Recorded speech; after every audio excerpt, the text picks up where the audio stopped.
because I just started recording both, and then I need to put the video on, and the video is wrong. We're not live yet. We're not live yet. Why is this not? But we are coming from. Why is this not being cooperative?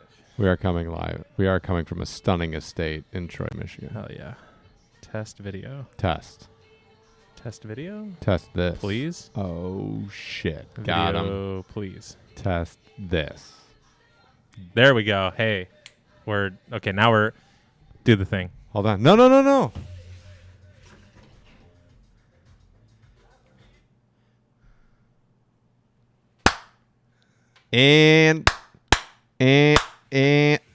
And we are Back. Live. right now. It's I forgot. time. I forgot you got a new phone. Yeah, it's an 11. Nice. That's amazing. Yeah. I got an 11 for 11 years of sobriety. Nice. Yeah, it's pretty Wait, sweet. actually? Yeah. Would you have gotten a 12 if it was 12 years, or was it too much money? No, last time I got the one that I had was a 7. Yeah. So I take really good care of my phone. Yeah. And then I have them for a while, and I always get like the older model that's available. So Yeah. this is very on brand for me. That's hilarious. Of like the 12 Pro, fuck your face is out right now with 18 lenses. Yeah. And so I got the 11 whatever with the 2 lenses. Yeah. It's still 5G Yeah. because I'm a G. Yeah. And you also, did you get your 5G shot? No. Or no? Oh, No. dang. I did. So if you need to connect to my arm at any point in time. Yeah. Yeah. So, yes. Wi-Fi password is. So when I went in, I got the 11 because Sandy wanted to get me something for my sobriety anniversary. So I said, well, my phone is starting to go. Yeah. Because they eventually I have to take this. I'm Okay. sorry. That's fine. Good? And we're back. No. Oh. Now we're back. And now we're back. Again. For the second time today. Sorry. Yes, I've been working on this rental for these people, and it's real estate right now. It's just so crazy. Wild. Yeah, but great people, like legitimate human beings, and they're renting this place. It's a really nice house. It's nicer than the house that they're moving into. Yeah. Which I was surprised, but whatever. I went. I was like, wow, it's a really nice house. And the lady that owns the house just decided she didn't want to rent it anymore. Mm-hmm. I think she's trying to sell it. Who knows? I told them the exact backstory of the woman after they told me about how she interacts with them as a landlord. I was like, let me guess. Her and her husband got the house. Husband died. She inherited the house from the husband. And like this, they're like, yeah. I was like, yeah, sounds like it. I was like, this lady, her mental interaction with this house is unhealthy, which is why you guys are. Are we drinking Windex today? It is Windex. Oh, hell yeah. Yeah. Got to get you clean. So anyways, they're great. They have a grandson that they watch all the time and whatever, and they just need a place now. And just doing anything like now in real estate, other than selling your house right now, is very tricky. Yeah, that's wild. Cheers. Cheers.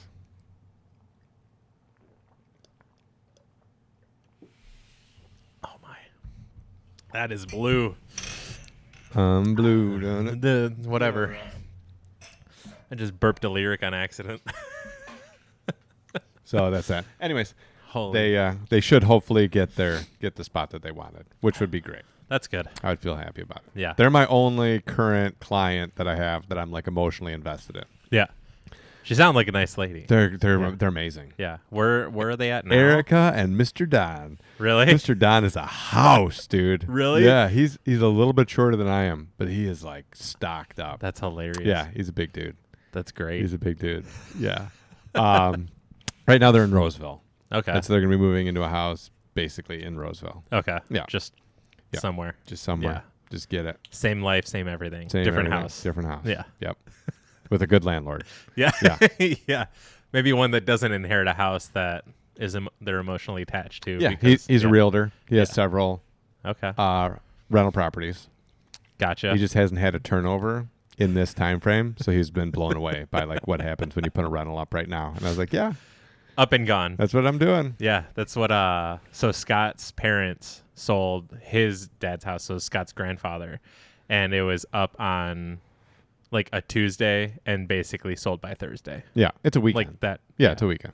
Yeah. You put the house up for listing, coming soon Yeah. on Wednesday, opening up for showings on Friday, all final offers by whatever, Sunday night, Monday morning, final decision by Monday, and that's it.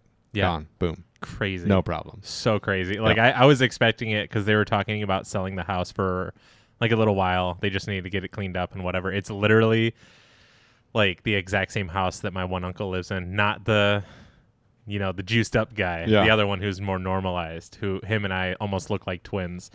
That it was like, this is actually a pretty sweet house. Yeah. Like whoever's going to get it, like everything's like, I think the last time they did renovations was like early 80s or something like that. So there's like wallpaper everywhere. There's the sides for the corners that are like screwed into the wall so you don't damage the corners that are great. All sorts of whatever, but it's like overall like the structure and everything is sweet. You just like rip down the wallpaper, paint it, you just take off the weird things and repaint the walls and fill in those holes, and like you'll have a sweet home for like pretty minimal effort. Yeah. Besides the demon bathroom that's right by the garage. That is a half bath and also the laundry room, and also there's a toilet demon in there. I went and looked at a house. What day? I don't even remember. Dude, I've looked at so many houses this week. It's insanity. Really? Yeah, it's literally insanity. Oh my god. I did like a tank of gas. I would say I did a tank of gas this week looking at houses. Really? Yeah, but I was looking at this house. I don't even remember where the fuck it was, but they on the second floor. They added a laundry room to a bathroom. Okay. So you go into the bathroom, and then there's the bathroom, and then where there used to be a wall, it's now open, and there's like a laundry room over there to the left. Okay. But they built it basically into the bedroom that's next to it. So then that bedroom's a little bit smaller. Yeah. Because they built the laundry room, which in theory is nice. It's a nice feature of like second floor laundry, because some people are they next to each other, or are they stacked, or they're next to each other. Okay. But it's just weird in execution. Yeah. You're like, okay, this is like the idea is good, but how it was executed is I would have done it differently. Yeah. Well, just like just whatever. Yeah. They ended up not going with that house. The kitchen was also very odd. Beautiful location, beautiful house on the outside, really nice inside neighborhood. Big question mark. You get in there. I always say like every house has like some weird spot. Is it better or worse than how Casey's house was laid out? Oh, way better. Really? Casey's house is laid out wacky like that because it was a ranch and they added a second floor. Oh. So anytime you do that, like there's no good way. There's no real good way to do that. Gotcha. So it's just odd. And that's why it was like the plumbing was done the way that it was. And you know what I mean? Because it's literally like they took the rafters that were there for like the roof and then, they like added it, took off the roof, added a second story, and then put a roof on it. Yeah. So it's always going to be that's weird. Wacky bananas. Okay. Yeah. And then that house is also weird because they don't have like central air or a furnace. It's baseboard heat. Yeah. So like it's just I don't know, whatever. It's just kind of wacky. Whatever. Is what it is. Yep. Everybody needs a home. Yeah. But it was I hope that they get this house. I really do. So a lot of people I have more than a handful of rental clients right now that have to be out at the end of the month. Mm-hmm. And like, I can't want it more than you. Yeah. I've learned that. Yeah. Like, I can't, like, if I'm calling you every day, like, hey man, where are we at? We should get this application in. Hey man, do you have this? Like, after a week, I'm just going to send you emails. Yep. And then I'm going to be like, I don't know what to tell you. I don't know what you're going to do. Yeah. Because like, there's no such, it's not like we can go up to the store and buy an apartment. Yeah. You know what I mean? It's not like, oh, I have to be out in 4 days. You should get like a little banner that says that, like on your business card or something. Like, I can't want it more than you. Yeah. I can't want it more than you do. So, what, are you going to buy the house from me? No. It's also fun. I had a funny one, and then we can get back into disc golf. But I had a funny one this week. I'm working with an Indian guy and his 2 Indian buddies. Yeah. And they're going to rent a house together to do that, and then like work and everything. They're like mid-20s, whatever. Like it seems to me like they probably like graduated school, got the degree, got the job. Now they all have the job, and they're like, all right, let's move in together and do this. But they're not super familiar. Like, it would be the same thing if you moved here from somewhere else. You're not super familiar with like Michigan, how it happens. How all the stuff is. So we look at condos, and condos are all very similar. But then they like expanded, and they're like, well, let's look at houses. So when you go to look at houses, like depending on when the house was built, there's different styles of homes. So most condos are pretty open. You know what I mean? It's like an open floor plan or whatever, because most of the condos we're looking at are less than 20 years old. Yeah. So we went to go look at like a house on Walled Lake Road, which is across the street from the lake, which is nice. 3-bedroom, which is nice, but it's like an older house. So all the rooms are small. Everything's blocked off from everything. There's no flow to like the floor plan. Everything's doing, then like the house is kind of settled. So it's and they're just like walking around, they're looking around like, oh, what's going on? It's like, but the lake's right there. Yeah. You know?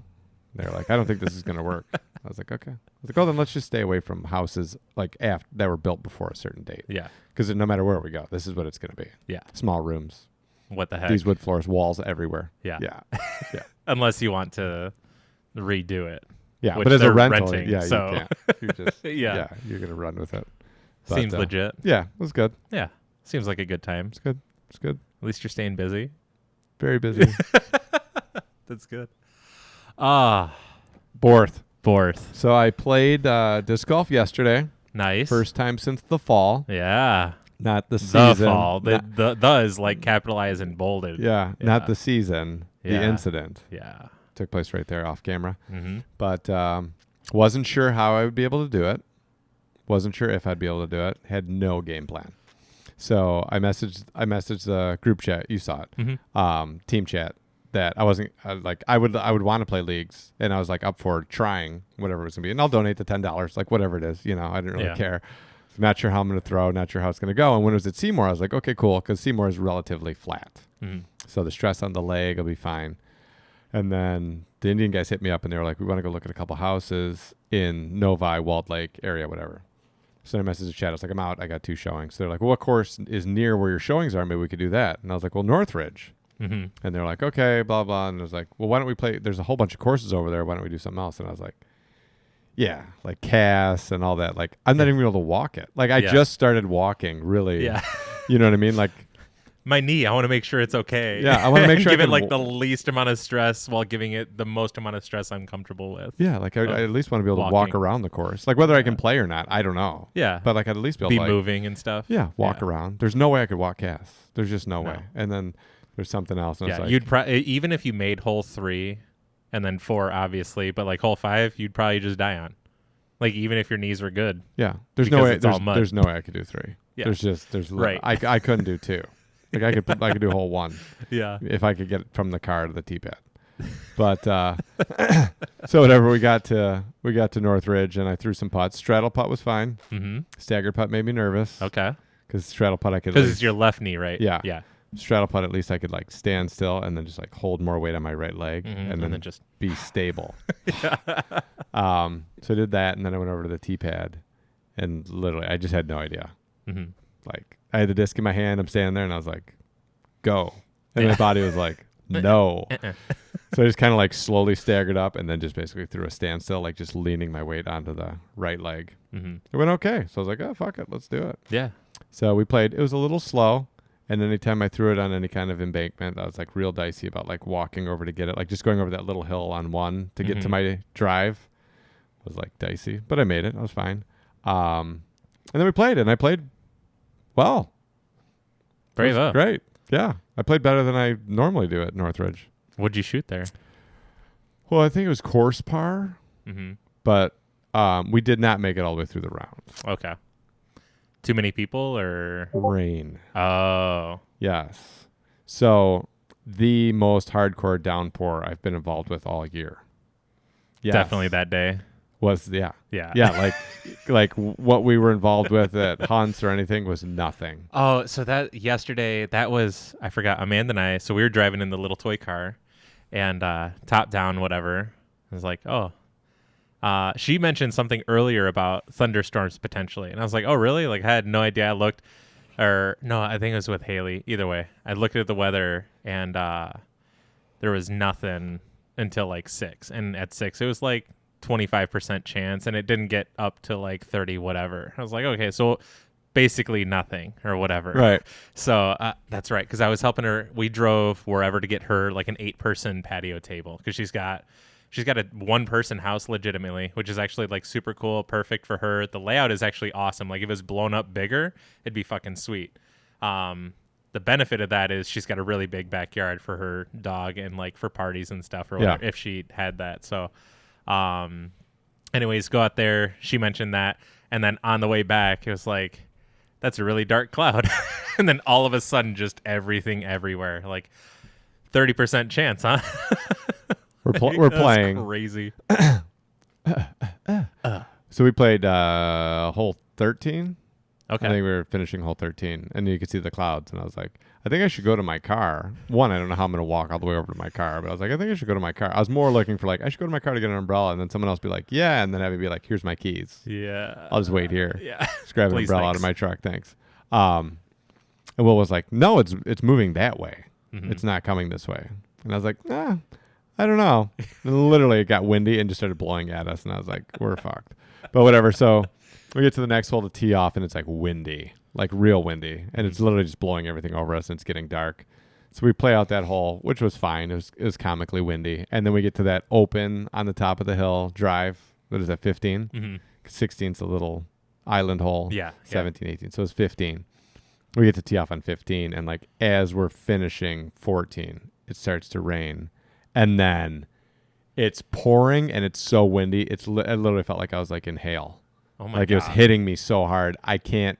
Like super fat raindrops. Yeah, something. and blowing really hard. Yeah. And I couldn't hustle. I couldn't do anything. Like I was like, I'm like walking really slowly, like trying to make sure I don't step in a hole or do anything. And I'm just like, No one offered to blasted. give you like a piggyback ride or No. nothing? No. I would have done it, bro. I was Easy peasy. soaked by the time I got to the next tee pad. And I, you know the walk. Like Yeah. I putted out on 14. By the time I got to 15's tee pad, I was literally completely soaked. They're all like huddled under a branch, and they tee off like one at a time. Mm-hmm. So I tee off. It's super windy, pouring. I just throw on my disc. It landed in the middle. I was like, sweet. And then as I'm walking back to my bag, they're like, we're calling it. I was like, okay, cool. Right. And really? then With that many holes left? Dude, Yeah. it was crazy. It was Really? pouring so bad. Oh my God. Like, so whatever, we walk out. Rob finds my disc. It was on the fairway. Mhm. So I throw the disc in my bag, and then I just have to like slowly shuffle all the way across that field because that stuff's kind of tall. So I'm like, oh. I'm like shuffle over. They're all like in their cars and stuff, and I'm like, this was a bad Everyone's idea. gone. You're still in the middle of the field. So we got to the car. I just jumped in the car. I was so miserable. I put everything in the back. The towel that I was carrying literally couldn't have any more water in it. Oh my God. Like, so I threw it in the back of the truck. I threw everything in the truck. I sat down. I'm literally just like soaked. In my shoes, there's puddles. In the bag, there's puddles. Like, dude, it was nuts. So we sit there, whatever. I texted everybody, okay, yeah. And then we left. And then I take my shirt off. I towel off, whatever. I get home. It's not raining here. I get out of my car. I grab the towel, and it was literally just like so much water came out of it. My shirt, everything. I turned my shoes over. It just like poured water my out. God. It was crazy. Yeah. Kevin said that field has a lot of holes too. Not good for a delicate knee. Yeah, Yeah, no, for sure. No, I was literally like, Yeah. like 8-inch steps, like watching. Yeah, I've had a lot where I step and I'm like, oh my God, I just like disappeared or something. Yeah. Or like my knee like goes super straight. I had Scary. one. Yeah. I had one on 14. Really? Yeah. Ugh. I stepped with the right foot, kind of stepped into a hole, straightened out that knee pretty good, and then I like caught myself so I wouldn't fall on the ground, but it took me like 4 hops to catch myself. They're like, you okay? I was like, yeah, I'm good. Didn't hurt Yeah. as much as I thought it was going to. I figured I'd be good for at least 1 or 2 of those. Mhm. But it was all right. It was fine. So I was, after 14, I was, I think 3 down. Okay. Maybe I had no bogeys. I had 3 birdies to course par, so I don't know what that means. Yeah. I don't know. Whatever. Better than our one time we played. Yeah, and better than the last time I played. Yeah. So I was like, okay, cool. Like, Yeah. I had some good shots. Putting was a little bit dicey, but it worked out okay. Mhm. And then it was more of just like, how's this going to fly from a standstill on a drive, and how much I'm actually getting onto the disc and everything. But overall, like, I was super pumped with how it went. And That's then, good. Kevin was saying, how do you like the changes there? I only know of one change, and that's the hole after the pond. So Triple Mando's what, hole 5 or 6? Well, one's basically the same. They put a new T-pad spray paint Okay. back into the right From of the that. turf that's there normally? No, for number 1, it's just spray painted on the walkway. Right. And Oh, yeah. And now they have it spray painted another one somewhere else, a little bit farther back. Okay. And then 2 is the turf pad. 2's the turf. That's like sidearm turnover or whatever. Yep. 3 is the same? 3 Still a is- little shorty, or yep. did they change that yet? They moved the basket a little bit over to the right. I had, Even more so? yeah. So it's more of like a big sidearm? Yeah. Yeah, it's thing? not a, Okay. yeah. I didn't know that they had moved the basket. Okay. I was a solo birdie on hole 2. So then when we got to 3, I just threw safe. Okay. And then when we got up there, I was like, oh, they moved the basket. Because everyone else threw and like they ended up so far right. And I was like, what are you guys dude, you doing? guys all fucked this up. Yeah, and But then whatever. you throw it, and then they're like, what the hell are you doing? Yeah, I threw first. But Nice. yeah, then when I saw it, I was like, oh, okay, cool. Do you like it better, worse, still? I like it better. Okay. I like it better because it actually makes you throw that shot. Because Yeah. before you could still make the Mando basically just by going straight over the top. I've always really liked that hole. It would be cool to see, like, because they have the Mando on the right side, if they actually brought the basket left and straight, making you throw, I think, like a harder shot, but probably not because of the road being so close. Yeah. That lots of cars could potentially get smoked or something. Yeah. But that's cool. At least they're doing some stuff. Yeah. And then the next one's the same. The next one, is just that like Anheuser into the field, or Heiser, I guess, into the field. Mm-hmm. And then the next one's Triple Mando. Which is 7. Is it? Kevin was saying, yep. Okay. And then he said then he pushed hole 3 to the right, pushed hole 17 back, the basket back, but you guys didn't get there. And then there's Hazard on 18 now. And then hole 9 has a new basket in the woods. Yep. So hole 9 is in the woods. And then I like that hole better than what there used to be. hole 9? Yeah. Yeah, me too. But I also like the short pad to the new basket a lot, with like a pretty, not like crazy technical, but again, like throwing the straight shot is pretty hard. And doing that on that hole you have to do. I actually like it quite a bit. Yeah, I liked the shot on the long that I threw, because I played it one time before with that basket. So this was the second time I was playing it with the basket. Okay. Where it is. And first time I just threw it to be safe. So I just threw a Heiser flip up the right side, faded in before the trees, and was like in the opening so I could get up and down for the 3. Right. But this time I went to go get in there, and it was just that like I didn't get it down to the disc from a standstill. So like I threw the angle right. I threw the height right. I just didn't quite get enough on the disc, but I really liked that shot. Yeah. Yeah. Sweet. And then Hole 10's the same? yeah, hole 10 you're just throwing down the side of the parking lot, and then the parking lot's OB. Yep. And then hole 11. I think that hole could be so much cooler if they had the 2 holes that were there combined, with the one hole being what it is now exactly, and then there was the hole after that was also like a pretty cool, like really short technical kind of shot, like through the woods, that if it was that same tee pad that's there now and then to that far basket basically, would be pretty sweet. Yeah, I think the issue is, again, the parking lot. Yeah, totally. So, but dreams and stuff. Yeah. So it was good. I like that course. My only issue I have with that course is I just don't play it very often. Mm-hmm. And then there's people that play that course all the time. Yeah. And then when I get out there, I have to shoot it 14 down or something to even be relevant. Yeah. Yeah. And then or Phil shot whatever he did the one time and just murdered the course. Yeah. It's like, it's totally doable, but it's pretty easy to just kind of neutral out or something, whatever. Yeah, I just mentally go flat when I play it. Yep. But the last hole that we played, hole 14, they put a Mando in, so you can't throw the Heiser. 14. Oh, that's right. Yeah.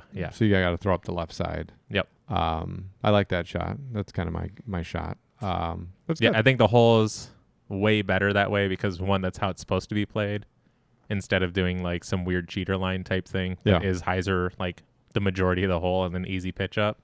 I like, it's probably easily top 3 favorite holes there. Yeah. Out of that whole course for sure. Yeah. Yeah, it's good. I like playing it. Mm-hmm. It's a good for me, it was good because it's not a lot of like demands on the up and down for my leg. And then like the tee pads aren't bad. Like nothing, you know what I mean? Like the baskets are good. There's shots to throw. There's lines. There's things to work on. Like it's good. Yeah. Oh, I finally got my Vivo. Did I tell you I got Vivo Barefoots? No. Okay, so I bought Vivos. I've been looking at them online. Yeah, I know, because you just recently got into somewhat of like the like flat, minimal, wide toe box shoes and stuff, and you're like, there could be something to this thing or something. Yeah. I freely admit when I'm wrong. Yeah. I feel like in that situation I was wrong. And now I have like $1,000 worth of Gore-Tex shoes that have small toe boxes, and I'm like, fuck. Yeah. But whatever, as they die out, I'll replace them with shoes with bigger toe boxes. Yeah. Yeah. Easy peasy. Easy peasy. By 2032, I should be all switched over. And at that point, I'll just be wearing Velcro, tan, New Balances. Jean shorts. Perfect. Yeah. So pack. they are pretty luxurious. What brand did you get? I don't remember. I know you went to the rack. Ultra. Ultra? Yeah. Okay. ALTRA. Interesting. They carry them at REI. Yeah. I checked it out. Nice. They do. I went to REI so I bought my minimalist shoes. I got the Trail Glove 5s or whatever. I know Dan got a pair or two or something, and they're nice. But for disc golf and for me specifically, they wear out pretty fast. Yeah. Because they're not like, there's a lot of tread there, but it's also really small and not whatever. So like them wearing out is a thing, like real fast, and both of my pairs are like donezo. I ordered, I was going to get some Zeros. I don't know if you've heard of them, but they're another like minimalist hiking shoe, whatever. And then Vivos, because I talked to Dan and Kyle about them.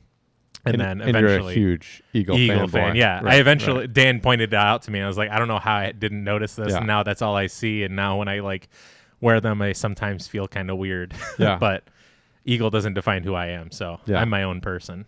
Do you walk like that when you wear them? No, I walk much more gracefully. Nice. Good. Yeah. Good. I figured out how to move a little better, at least in the regular world. But I ordered them before Worlds. Okay. Couple weeks before Worlds, actually. I was like, sweet, I should have these for Worlds. And then I got these pairs of shoes for, backups or whatever. Or like if they get soaked, I got other stuff. I don't have to have just the one pair. It's getting away. Yeah. So they didn't show up, which was sweet. But they're here in time for Worlds 2022. Next year for sure. Double deuces. They didn't get here until like a week and a half after I was back from Worlds. Nice. And then like one day I went outside to like go do some errands or something, and there was a thing there, and I was like, oh, there's my shoes. Like I forgot that I had even ordered them. Like I basically just gave up, and I was like, they'll show up when they show up. And took them out. I was like, sweet, these are really close to what I was thinking they were going to be. Like it's this one piece of rubber on the bottom that like wraps up pretty far. Yeah. They're super comfortable. I've played 2 rounds in them so far at Toboggan with them. Big fan. Now the thing is, how quickly do they wear out, if at all? Because I'm hoping that like they can withstand all this. And if I have to pay like a premium for a shoe that's going to be like last long and whatever, sweet. Yeah. I'm cool with that. But if they like fall apart and it's like the same thing as the others, it's like, dude, I just paid like too much. 4 pairs of shoes worth yeah. for one pair or whatever. Yeah. And I would much rather have them just be like shoes for like everyday kind of thing. Cause even for minimal shoes, like they're super comfortable too. Yeah. And then today I saw Disc Golf Pro Tours Instagram, whatever. Yeah. I know that you're on Instagram. Yeah. I don't know if you peruse it at all or if it's only just Gabby. But I'm on there. You are. I check it out. Killing it. Yeah. I forget the guy's name. I forget the name of the shoe. I have a bad memory, so don't judge me. But he made a disc golf shoe. Like he went around this and that, whatever. Yeah. And it looks like minimalist kind of shoes with like they're low profile, but still like solid looking. And they have rubber that wraps up the majority of the toe on like the right side of the foot on both feet. Because if you're lefty or righty, you can have the same thing. Which I thought was sweet. And then kind of similar sole to like the Zero shoes that are like they're flat, but then they have like relatively aggressive tread, but it's not like you're walking on or using like climbers boots or something weird where it's like you're way up high and you're going to slip because it's not gripping onto anything. It's just the tips of them, which looked really interesting. So I want to look into those at some point. It was something I randomly saw today. I think I saw that's this. Sweet. Yeah, I think I saw this. Yeah, I forget. I think they start with like an A or something too. I don't know. Either way. Be interesting to see because we talked about it before. If you make a disc golf shoe, then you can't get out on the unintended purpose or unintended usage kind of clause when the shoe falls apart. Right. So how does that work? Yeah. Like, do you just accept that the shoe actually only lasts for 4 months, or are people going to try to return it? Yeah. Or maybe there's something in there where it's like, yeah, if it falls apart, you're buying a disc golf shoe, so this doesn't fall under that after X amount. Like if they fall apart like within a week or something, maybe. But after like 6 to 8 months worth of use of one round of days, it's kind of hard. You're Yeah. using them for their purpose You're using them up. aggressively. Yeah. Yeah. They did what they were supposed to do. Yes. You just used them up. Mhm. Yeah. And that's the issue that people have. And then that just comes down to consumer. You know what I mean? Like, are you willing to own up to the fact that like you use something up? Yeah. Like it or was, you're just trying to do like or you're just trying to what my scam. mom does. Yeah. Of just being or kinda, other. Yeah. There's plenty or of other, people. yeah. that It's do not that. just yeah. Yeah. She's very good at stuff like that. Yeah. I used to be very good at stuff like that, and then I stopped because I was like, this is on me. Yeah. I returned a pair. So Nordstrom Mm-hmm. is the king of returns. They'll take anything. Really? So my brother went to college, and he had left a pair of Echo boots, Ooh. and they were just beat to shit. Like he wore them out. Yeah. So I took him to Nordstrom, and I was like, I mean, there was like 2 models ago. It wasn't even like the current model. Mm-hmm. I was like, I got these as a gift, and like, look at them. I was like, I've had them for like 3 months, and they're just like, they're done. Like the sole's cracked or whatever. They took them back, and I got like a brand new pair of boots. Really? Yeah, and I was like, wow, this is it. And then I've spent a lifetime buying shoes at Nordstrom because I was like, you won my business that day. And if Yeah. I can get shoes from you, like they're my first pick. Mhm. You know, every time it's like, Oh, well, let's yeah. go to the rack and see. Yeah, totally. And- I'm a big fan of that. First place where I tried on a really nice pair of pants that are tight, but even still was like very comfortable. I was like, I didn't know jeans could be like this. Yeah. Like this is kind of crazy. One day I'll own a pair of jeans like that I wear. Yeah. Aside from my one pair of jeans that I do own that I have only worn twice. Yeah. Yeah. To try on and then for my birthday. Nice. That's it. Got it. So, yeah. But, yeah, I'd be interested to see how the Vivos hold up. I notice them all the time. I think Tristan Tanner, I think I saw him, and he had red Vivos Okay. with like that tan, not the tan, but like the natural Yeah. rubber colored sole. Mhm. I was like, those are dope. Yeah. Yeah. Yeah, they had like aside from them being what they are, I really like the style of them too. Yeah. So I'm a big fan. There's some people I've read on, like I like the look of Zeros. There's some that are like kind of wacky bananas, but not in at least a tasteful-ish way. Yeah. But there's some that I do really like, but also I'm getting for like functionality. And then a lot of the reviews I got was like, they're awesome, but their colors suck, or like they're just totally ridiculous and blah, blah, blah. Yeah. And I'm just like, yeah, but they're also like functionality over Fashion. style. Yeah. Yeah. Yeah. My big toe box shoes that I got, those Ultras, like I would never wear them anywhere where I was going to see somebody to judge, Yeah. because they're just fucking like, I just can't take myself seriously in them. But dude, disc golfing in them when I'm done, like I just feel luxurious, and my feet Yeah. just feel so much better. Really? Yeah. It's great. Your small toe box kind of shoes, are you like constricted and your feet like are hurt because they're all kind of bound up, or? No, it's more of like where I'm going to play and how I'm going to play and how much I'm going to play. Okay. So when I play a tournament, I always take 2 pairs of shoes for 2 rounds, and I always switch shoes in between rounds. Okay. Right. So I'll even usually warm up in a pair of shoes. Like I'll usually warm up in my Tiva boots that I have, because they're full leather upper and they're waterproof. So like the dew on the grass, all that stuff in the morning, all that, like I know those shoes aren't going to like give out on me and my feet are going to get wet, and they're fine. Tread wise, there's not a ton of tread. There's not a lot of like super like crazy stuff going on, and they're kind of like just, they're not real tight fitting, whatever. So I usually warm up in those because I know that like even if the grass is super dewy and all that, like I'm not going to stress them out. And then depending on whether the grass is still wet or not will depend on what I wear for the first round. And then the second round, same thing. Most of the shoes that I own, well, not most, a lot of the shoes that I own, I have 2 pairs of. Gotcha. So I'll just take both pairs and wear one first round and then swap them out and wear the other one for second round. And then it just depends on which one's on the terrain and then how wet it is. Gotcha. So what happens is my Solomon boots, super waterproof, good, like aggressive tread on the bottom. So if I have to play anywhere that there's a hill or that like the footing's uneven or that it's muddy, they're the best ones. My feet don't get condensed in those, but by the end of one round of like a legitimate course, not like firefighters or something where you're just ripping around, even stony at a certain point, like by the end of those, they're done. Like they're like, they've used up their padding for the day. And like by the last couple holes, like I can just kind of feel like my feet hitting. But the other shoes, like the oboes that I have, they're really good for like one round for that shoe. But definitely like after 2 rounds, like my feet are just kind of like, because your feet swell throughout the day. You know what I mean? Like as you're doing all this stuff on them, whatever. So by the end, like my feet are just kind of sore. Where with the bigger toe box shoes, by the end, like my feet are not sore. Like Gotcha. I just never realized it. I really liked having like the kind of like condensed my feet in because it made my feet feel solid, and then they're all like, I don't like my feet sliding in the shoe. Yeah. So with the minimalist and the bigger toe box, my feet move a little bit in the shoe, but my feet interact with the shoe differently. It's hard to explain. But my feet just kind of interact with the shoe differently, and it just like allows my feet to like spread out throughout the day. So by the end of the day, my feet still feel fresh. Yeah. Yeah.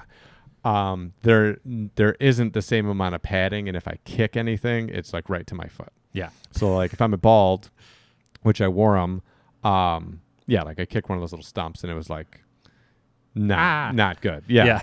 And then if I like step down off of something and I like hit my foot kind of hard on the ground, like there's not a ton of padding there. Yeah. So it's a give and take. But like toboggan or something, I like the big toe box because like you're basically throwing on like pretty lush grass the entire time. The whole course is like relatively padded on your feet. You know what I mean? You're not like throwing on, like really hard terrain or something like that. And if it's not muddy, like I really like them. If it's muddy, the oboes are good. But like for toboggan, if it was like rainy, I'd wear my Solomons. Yeah. Yep. And Makes then sense. I have a pair of Lowe, I think Lowe. Okay. They're a hiking boot company, and they made a trail running shoe, like a tennis shoe, with the midsole of a hiking boot, and they're Gore-Tex. So it just looks like a tennis shoe, but they support your feet like a hiking boot. So I like those because as far as like foot support goes, one, they're waterproof so my feet don't get. There's a lot of support for my foot, but it's not a ton of padding. It's much more like wearing like a hiking boot. Gotcha. So those are good. Traction on them's good, all that stuff. But by the end of that round, like if I had to wear those for 2 rounds, like at the end, my feet would hurt. Yeah. Just be kind of worn out. Yeah. That's funny. I never really thought about that too much of like why my feet, like I'd get home or something and my feet are all like achy, and it feels like when I'm stepping on them, they're just like pushing everything out. That makes a little more sense now. Why that was going on. Cause the trail gloves I have are pretty, like they're a little wider, but I tie them I have like narrow feet. So I have to tie those ones like real tight. Yeah. So maybe not tie them so tight or whatever. But playing the couple rounds in those Vivos, like afterwards, I felt like solid. And I was like, I really hope these are like it. Like, because I have another pair, the green ones or whatever, which are like kind of the casual shoes. I also really like, and I hesitate to wear them because I don't want to like destroy them. Yeah. So I ended up, those are rare because they're not in production anymore. I ended up getting those on eBay for like $50, and they're like $140, $50, $60 pairs of shoes. Yeah. And one, it was like, I like the color. It's the brand that I want, and they're in my size, which is like the hardest thing. The holy grail. Yeah. Like, dude, what the hell? Like I remember going to Nordstrom Rack. I might have told the story before, and my dad was like, here's a little bonus, like for me and my sisters or whatever, like clothes shopping, whatever you want. And I literally got all shoes because I could actually shop for shoes and like pick, and like I really like these ones, and I'm like, I can't get all of them because I have so many to pick from. It was wild. It's been so long since I've had something like that.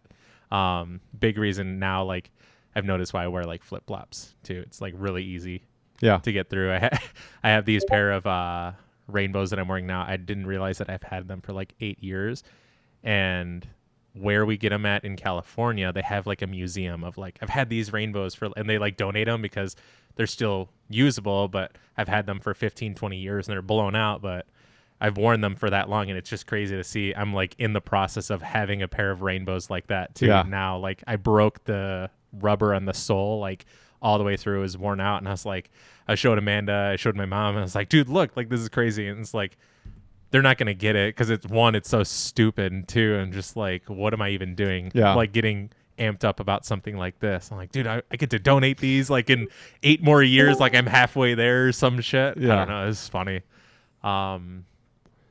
But yeah, hopefully these are the thing. Yeah, so Ultra makes all kinds of other stuff. They make like a high top. Okay. And like a lightweight hiking boot that's Gore-Tex. So like as my shoes fade out, like I have a ton of shoes. Like there's no way. Oh yeah. Yeah, if you've listened to the podcast. Yeah. There's no way around it. But I also keep like an inventory of stuff. So as stuff, like I don't get new stuff unless the other stuff wears out. So kind of like there's plenty of shoes where I'm just waiting for them to die so I can replace them. Because you feel bad if you just throw them away. Yeah, I feel bad. Yeah, I have to kill them. Yeah. So yeah, with the Ultras that I got, like I'm all stocked up. So the next time I'll get shoes for disc golf specifically is once one of my Gore-Tex waterproof whatever shoes die out, and I got them all last year. Mm-hmm. So I'm probably a couple years out from that. Yeah. So we'll see, but I'm looking forward to it. Yeah. Like I'm going to try to wear one out. That's so funny. Yeah, but my oboes yesterday were literally just, it wasn't that they failed. It's just so much water got in from the top because it was just way pouring. too much. It was pouring. We're not rated for this much water. Yeah, they're like, we're waterproof, but if you submerge us in water, Yeah. it's gonna be in there. It's like there's got to be like a new waterproof stat for shoes when you get it. Like how much? Okay, I know it's waterproof, but we all know there's certain kind of situations. What are these rated for? Like Yeah. a gallon of water or like a monsoon? Yeah. The raining down on you defeats the purpose because it just gets in from Yeah. the top. Yeah. I remember I had Brooks. I had a pair of Brooks tennis shoes that were waterproof. Yeah. And someone told me that they don't really hold up. And I was like, yeah, whatever. And then I remember when they failed. And then that's one of the only pairs of shoes I ever took back to REI. Really? Because they were not very old and they were not cheap. And I was like, yeah, dude, like this isn't going to work. Yeah. Like these failed already. And I'm not even like, I don't think I'd used them that many times. And it wasn't like something crazy. It wasn't like that where I was in like a rain. I was at Firefighters, I remember. Mm-hmm. And like I'd like stepped in like a puddle. And then And like my just whole soaked. foot was wet. And I was just like, okay, yeah, I'm not Sweet. in. I'm not in. Yeah. No. Did you take them back that same day, like while they're soaked? No. I just left them in the truck. And then when I was by REI, I just took them back. Yeah. Yeah. Perfect. Tight. Kevin said, I just visited a podiatrist this week and ordered some custom orthotics. Yep. Never heard the word orthotics. Hoping that solves some comfort issues, and I will switch those out of my Keens and Terex as I'm taking 4 pairs of shoes to Ledgestone and Worlds. Nice. Yeah. So your orthotics are like a basically like an insole for your shoe that holds your foot in the proper position. Gotcha. Yep. Like the thing that Amanda needs to get that we talked about forever ago. Yeah. Yeah. So it helps keep you in the right space. So we've talked about it too with working out and everything, but Mhm. your kind of infrastructure, all problems travel up. Mm-hmm. They don't really travel down. So if your feet aren't right and like they're at an odd thing or you're using them wrong or they're tracking wrong or whatever, it puts your ankles in a weird spot, which puts your knees in a weird spot, which puts your hips in a weird spot, which hurts your back. Because everything's just It compensating. just goes up. Yeah. Yeah. She's been walking really well lately. I have yet to even still. Like, it's been a minute since we worked out, and it's kind of weird.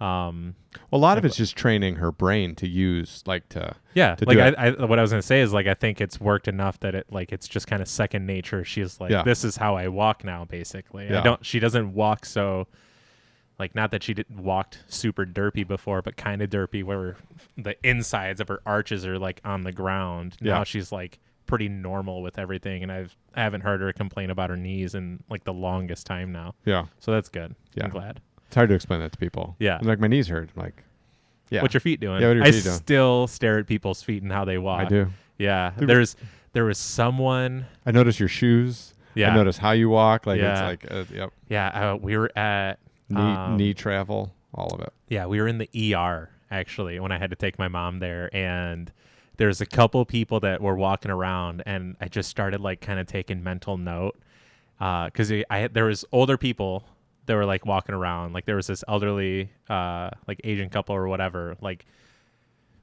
I don't know, they were super cool, but it was funny like how like don't touch me like to everything that they were, but they walked like really normal, like they were slow, whatever, but like they were solid.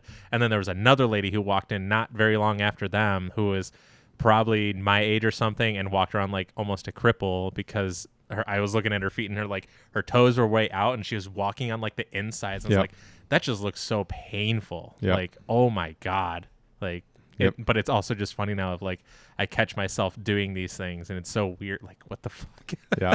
Mine was just from having like, injuries and all that. And then just doing research, like even pre-internet. I was just like, oh, this is all this stuff and whatever. And it's the same thing. Like when your back was hurting you, like it's not your back. Yeah. Top of your ass and your hamstrings are really tight, pulling on your back and creating an issue. Oh yeah. Yeah. And that's where people get into problems because they're like, my back hurts. I'm going to stretch my back out. And then you're just loosening up what's already being pulled on, and then the part that's pulling on it just pulls on a little bit more, and you're just losing the battle. Scott did that at one point, and I was like, yeah, it's probably good at like a certain point because it feels good and like kind of relief or whatever. Yeah. But also, I was like, you should probably like work on your hamstrings and stuff because like I know for me, for sure, when I stretch my hamstrings and stuff more the right way, it goes away. Like as long as I'm on top of it, that goes away pretty quickly. So it's actually really nice. Yeah, I don't know. It's just crazy to think about that, I guess. Yeah. And like how tight my hamstrings actually are. Yeah. Yeah. I had a funny thing. I went to my now father-in-law, Dr. Marisi, to get adjusted because he's a chiropractor. Hey. And I laid down on the thing to get adjusted. This was before the fall. Mm-hmm. And I laid down and my feet don't touch the thing, the little pad where your feet are supposed to hit. Yeah. Like my legs just go straight. Yeah. And he's like, your feet don't touch the thing. And I was like, yeah, my knees are kind of garbage. Yeah. He's like, I never noticed that before. I was like, yeah, they don't like, like my legs go straight, but they're not going to go anywhere past straight. So if this is set up in any way, like my legs will just hang off. Yeah. He's like, oh, I never noticed that before. He's like, we could loosen that up. I was like, yeah, I don't think we're going to. Yeah. We can try. We can try, but there's a lot of stuff going on in there, Yeah. in the structure. Yeah. Yeah. The structure issues that's going on. So have you watched any disc golf? Dude, I haven't watched that much. Like I watched some of CCR with Scott over the weekend. Yep. I listened, the last part of it, I basically only listened to because I had that crazy headache. Yep. I don't know if I was like overly caffeinated or something because I hadn't had, I know I told you before, but I hadn't had a Monster in forever. And because we had the talk, like, Monster, it just like lives in you for a month. Something say. stupid, yeah. Yeah. And then there was times where like, even before that, I was like, I need to stop drinking this because like I'll go on a binge and then I have like these weird things going on where like this hates me for some reason. It's weird. Like I get kind of like, I always have these weird burping problems or whatever, but like it was different. And so I would stop and like just process of elimination, I would stop drinking that. That was like the first thing because I already know like this can't be good for me. Like it's good for like a kick in the ass of like energy wise, I guess, but whatever. And once I stopped drinking those after like a week, I was like, oh, I feel like a lot better. And then I would go back on it and I was like, oh, it's the same thing. And then as soon as that happened, it's like, it's for sure this.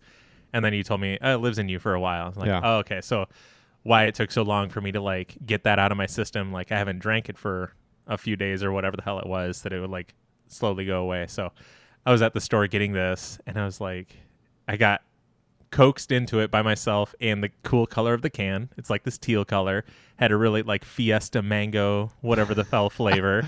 I was like, oh, this sounds cool. I haven't had it. And I wanted like some energy or something. And I was like, they didn't have Red Bull. And I was like, fuck, like whatever. Yeah. I'll have this one, whatever. I don't know. And then like I was talking shit to Scott as I always do in the stores. And, I mentioned something about this and the guy, it's like right by the clerk, the guy is like, it's actually pretty good and whatever, this and that. And then he was talking about like how much he drank. And I was like, this stuff lives in you for a long time. Like I'm not making a good choice by doing this. Yeah. And then he was like, oh shit, like really? I'm like, yeah, I don't know. My friend was telling me about it and he finds rabbit holes, whatever. Yeah. And he was like, oh, and I saw like the look of like, maybe he's questioning how much Monster he drinks. Yeah. Hopefully. So maybe you in a way have saved another Monster life or something. So my mom works at the dealership, right? She works like 3 days a week. She's semi-retired. And her office now is in the body shop. It's been in the body shop for a while. Yeah. She was in there. She had a woman. She called me. And she was like, when I went over her house the other day, she was like, how many energy drinks are you drinking? And I said, I really don't drink very many energy drinks, to be honest with you. I said I take like pre-workout in the morning. If I'm waking up sluggish, I'm like, and then throughout the day, like I'll do like a little bit of pre-workout or whatever. I'm like, I don't do a lot of energy drinks. Pre-workout kind of goes through me and like I'll crash, which I don't like about it, but I don't get the like what you were talking about. Like I don't get the like stack up effect of like, you know, and my big thing is like the like kidney bladder situation. So if I drink a ton of Red Bull, like I'll pee a bunch, but like I'll drink a lot of Red Bull because when I go to the bar, that's the only thing that they have for me to drink. So I'll drink like 4 sugar-free Red Bulls or something. By the end of the night, like it's hard to pee. Like I have to pee really bad, and then when I go to pee, it's like Come on, guy. Really? Yeah, because it just like, I don't know what it does, but it just like locks everything up. Just Red Bull, not energy drinks as a whole, not anything else. I have to take this. Okay. All right. And we're back. And we're back. Yay. We got some very lovely people, a stunning estate. Perfect. Nailing Awesome. it. Nailed it. Rob had to go, Okay. but he was like, I just tuned in. All right, glad I tuned in just in time to hear old man talk. Shoes, insoles, joint pain, not able to handle any sort of caffeine. Got to go to dinner now. Sounds good. Can't wait for the audio and whatever. Yeah, I'm going to try to have 3 uploads tonight. Cool. For sure. Yeah, so so my mom was at whatever, and she was asking me questions about it, and I was like, this is the thing. So they had a woman crash her car. She had like heart like her heart went into like palpitation. Or something? Yeah, and she fainted driving from energy drinks. Crashed her car. Oh God! So it was in the body shop getting fixed. She's like, so I want you to be careful. I was like, yeah, I just don't. I don't drink that many energy drinks anymore.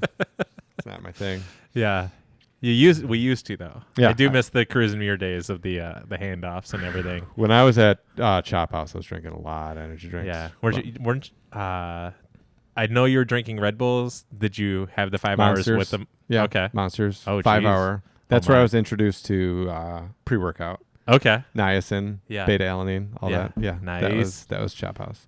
Hilarious. Yeah, but in that, I mean, it's fifth gear all day.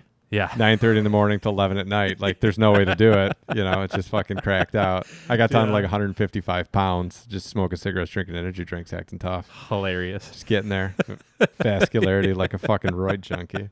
No body fat. Oh my God. Whatever.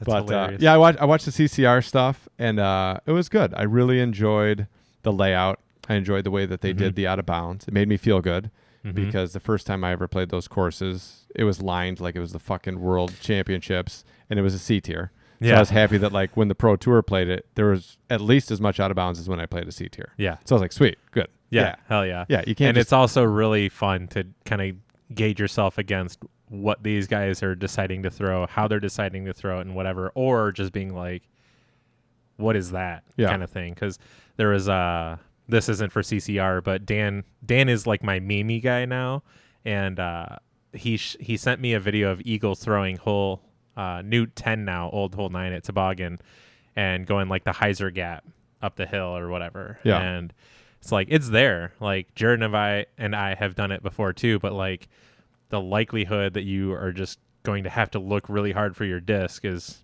very predominant. And then there was a lot of like, oh my God, but no idea where it went. Not that Eagle doesn't throw far, not that he can't do this, because he's one of the few guys where like that hole is probably just going to play differently for him because he can do that. Yeah. But anyways, on the right side of that hole, you could see where it landed and not fucking find it. Yeah, totally. It's so weird because it's not like crazy thick. It's not crazy tall. Yeah. It's just like chunks of stuff. And then they can just like eat, like you got plants that are as big or bigger than discs themselves. So it could just be under one of those flaps or whatever. Yeah. Like it's kind of wild. Like I think if it was less likely to lose a disc over there, I'd probably throw that shot more. Yeah. But like I'd rather throw another shot that I can still get up there. And if any, like even still, the likelihood that you're going to get a 3 either way is pretty, or a 2 either way is about the same percentage probably. But either way, like I had a lot of fun watching CCR, and there's a lot of holes that I thought were pretty interesting that they played in like short positions versus the long counterparts that I thought was interesting in some spots, but still pretty cool because people seem to struggle with it or whatever the hell. Yeah, some of those holes, like it made me feel good. Yeah. When I was watching it, I was like, yeah, cool. Like some of those holes, I don't have the distance to attack the hole. Mm-hmm. So like I get that and I'm fine. But like any of the holes that I have the distance for to do anything with, it made me feel good. Yeah. Because I was like, yeah, I like one, I probably played the course 10 times at this point in my life, but I was like, yeah, dude, I got that on lock, like that shot. And it was fun. It's just funny the ones that like tripped them up that I just look at as like, okay, so there's the big long one that we have for Discana, 11. I think so. Yeah, Can't remember the big. It's a par 5. They played it from the short tee pad. Yeah. The one that you play later in the round that's next to that. That's just a straight shot. They were all over the place on that. Yeah. I was like, dude, I run that basket. Like, Yeah. Because it's a hyzer flip. That's my shit. Like, yeah. just gun it up there and go. So they were like all over the place. I was like, yeah. Yeah. Cool. It was super weird. There was on the island hole, like everybody threw whatever they threw and it was all good. And then Corey Ellis throws like a sidearm and just like rips it at this. And then it's just like a laser beam. I was like, they're talking about, oh, it might like get over this and that. I was like, no, that's done like all day long. Like he's just going to be playing. I didn't realize it was hazard. I thought he was going to like a drop zone. I guess it played as hazard if you weren't in there or something. Yeah, it always plays as hazard. Really? Yeah. Okay. I thought it was an island at some point. It is. But Well, it's a but hazard. Yeah. I thought there was a drop zone if you didn't make it in there. I don't know. Nope. Either way, I was a fan of that. I thought that makes that hole pretty well balanced because obviously easy hole, but also hazard rules are kind of, I like them. Yeah. Instead of just like the drop zone, whatever. I don't know. That's just my take on it. But it was sweet seeing home courses as always with like the big guys there and whatever. But then you had guys who are in town who aren't playing those tournaments because they're here for D-Glow. Yeah. Like, it was funny. Like, Scott kind of made it weird in the sense of like Paul was on hole 1 when we were walking up 17 and we were just, it was like, are we trying to figure out if it's Paul or not? And then we were the guys like who were like playing the hole and then like looking over here and then playing the hole and then looking over here just to see if it's fucking Paul. When really it's like, yeah, it's Paul, who cares? Or if it's not Paul, who cares? Like, we're just trying to make sure you're alive. I don't know. Yeah. It was weird. But the new toboggan, Scott finally got out there. He got his 3 for Discana. Nice. He didn't die. The new layout is sweet. Dope Big as fan. fuck. Big fan Giant of fan. all of it. Giant fan. All of it. Love it. Everyone who's in town, at least that I've seen on Instagram, who has posted about the new hole 5 and stuff. I think it was Jordan Castro who is like, this is at least in my top 10 favorite holes of the Pro Tour. All of it or whatever. And it's a sick hole. And then, I don't know if you know, but they changed the basket a little bit where instead of it being down the fairway and then like on the left side, it's basically shorter, I think, by like 5 feet and moved over to the right 10 or 15. So it's more of a straight shot at it because it gets really swampy in the back or whatever. And then this will be, I don't know. It makes it, I think, probably a harder shot because straight shot, whatever. Yeah.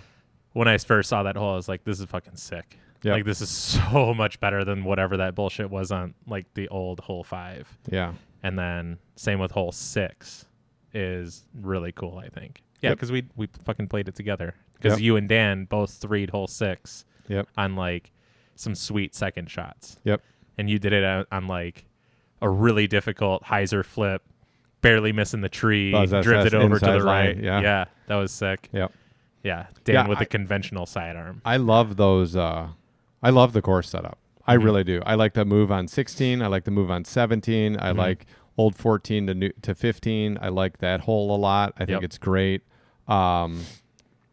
Yeah, I like when I went through and played it, I was like, fuck yeah, this is it. Because you don't have any, like before 5 was shitty, you know, like I'm not saying that it's not a useful hole and that it doesn't. No. I'm just saying, like, for me, I was just like, I just don't like a hole that doesn't really have a line that like you can actually like realistically do. You know what I mean? Like there is a line, but it's a lot like that hole, the way that it plays out. And I did well on that hole. It's not like that hole like taxed me. Yeah. But it's really kind of a like throw it in this area and hopefully you get through. I don't like that. Yeah. And then 14, old 14, I wasn't the biggest fan of that either. I also didn't like that you're throwing 12. The like down off the into hill. the Off the hill, that little hyzer shot. Yeah. I didn't really like that because I felt like people are better than me. Absolutely, right? I'm in no way like the best disc golfer going. I'm probably not the best disc golfer in this basement or studio. I mean. But like that hyzer shot, you can kind of hit the open lane 50 times and you're going to have a putt 30 of the times. And you're going to get 15 feet from the basket and not be able to putt. Yeah, it was like a weird kind of crapshoot kind of thing, but it was for sure the hole. Like if you're gonna get a birdie 2 on any hole besides 5, it's gonna be that hole. Yeah, and that's basically it. Yeah. Even putting the elevated basket down there, it didn't affect it that much. It was just like, do you get through or do you get caught up in that stuff? Yeah. And like, are you 2ing or 3ing? Yeah, that's basically it. Yeah. So I really like old 14 to 15's basket. I really like that hole. I think it's like super. I guess they're going to be taking out 2 trees in the middle. Julia was saying to make the hole play a little better. There just wasn't enough time or something. You mean for like future? Yeah. Not for this tournament. Not for this tournament. Okay. It's too close. Yeah, whatever. yeah. They don't have the time for it. So it's as it is right now is how it's going to be for the future. Like after the tournament, I don't know if they're going to do it when the tournament's done, like this year, and take out the trees and then be done with it, or do it next year. Yeah. At some time before or something, to make it more attackable and have the landing zone not be such a tight landing zone to get it, because it's a par 4 that is like a really tough par 4 where you have to get basically to the old short tee. That's, I guess, like the shortest tee. There's 3 technically, so you got the one on the hill, the old pro pad, and then the shorty there. So like landing close to there is going to be like your only safest shot of being able to get to the basket. Otherwise, you're basically trying to get to the basket in one from the old tee. Yeah. Which is very difficult to do. Yeah. Like, it's kind of wild. Yeah, I really like that. 16, lengthening it a little bit, moving it over to the right. And it's a little more elevated. Yeah. I like that. 17, I think, is better now. Way better. It's interesting in the sense of so much of the fairway, like, is OB. Like, I think is kind of weird. Maybe they should have brought it. I don't know how they would have laid it out, because visually it makes sense. But I think, like, the landing strip that you kind of have is, like, kind of narrow. I don't know. It could just be, like, just me. I would like to see that there's a Mando on the right tree, though, that forces everyone to do that instead of being able to go, like, big hyzer around and then kind of chip it up into there. Yeah. That you're forced to have to throw at OB, I think is going to make the hole, or would make the hole harder. Well, your thing with the big hyzer, I think it's a risk to reward, because even on that big hyzer, like, how far are you going to get? Right. And then also, like, you're matching the slope with your disc coming in. Right. You know what I mean? So, like, I don't know. I like it because, like, I've thrown the hyzer, like, as, like, the safe shot. Mm-hmm. And, like, it's just, one, I don't have a huge arm, but it's just hard to get anywhere with it. Yeah. Like, even if you rip it out and get over and you're safe, like, there's definitely a lot to be gained by going left. Mm-hmm. If you can actually play it to, like, hold out. Right. And then, like, if you're going land. hyzer, like, in my mind, you would go hyzer, and then hyzer up to the basket, take an easy 4. Yeah. Versus going down the gap and potentially getting into a spot where you could attack the green. Yeah. And 3. I think, if anything, it might be more of like a mind fuck if it were a Mando and you have to go this way versus you have options or whatever. I wanted to 3 it so bad. Yeah. This year. I just didn't get out to play it a whole bunch. Mm-hmm. I got close twice, but I didn't get it. Yeah. I know for sure. I don't know about after D-Glow, but I know at that point I'd be the oldest man to have a 3 on that hole lifetime, because they just changed it. Yeah. And I don't know anybody older than me that got the 3. So I was Yeah. like, fuck yeah. Because I remember we can still go out there. I was thinking on the way here, like, if somebody were to come up after D-Glow and they're like saying missing a toboggan round for hole 1, I would say if somebody wanted to go as, like, if it were you and me and we hadn't played, yeah, I would for sure be down to, like, we take a basket and then we just put it up when it's time to whatever and just play the course that way. But because of, like, doing that, I think warrants, like, you played the course, you literally set it up kind of thing. Yeah. I don't know. There was another point I was trying to make. I don't remember. Brain farted. Whatever. Overall, toboggan, big fan. Big fan. Sorry.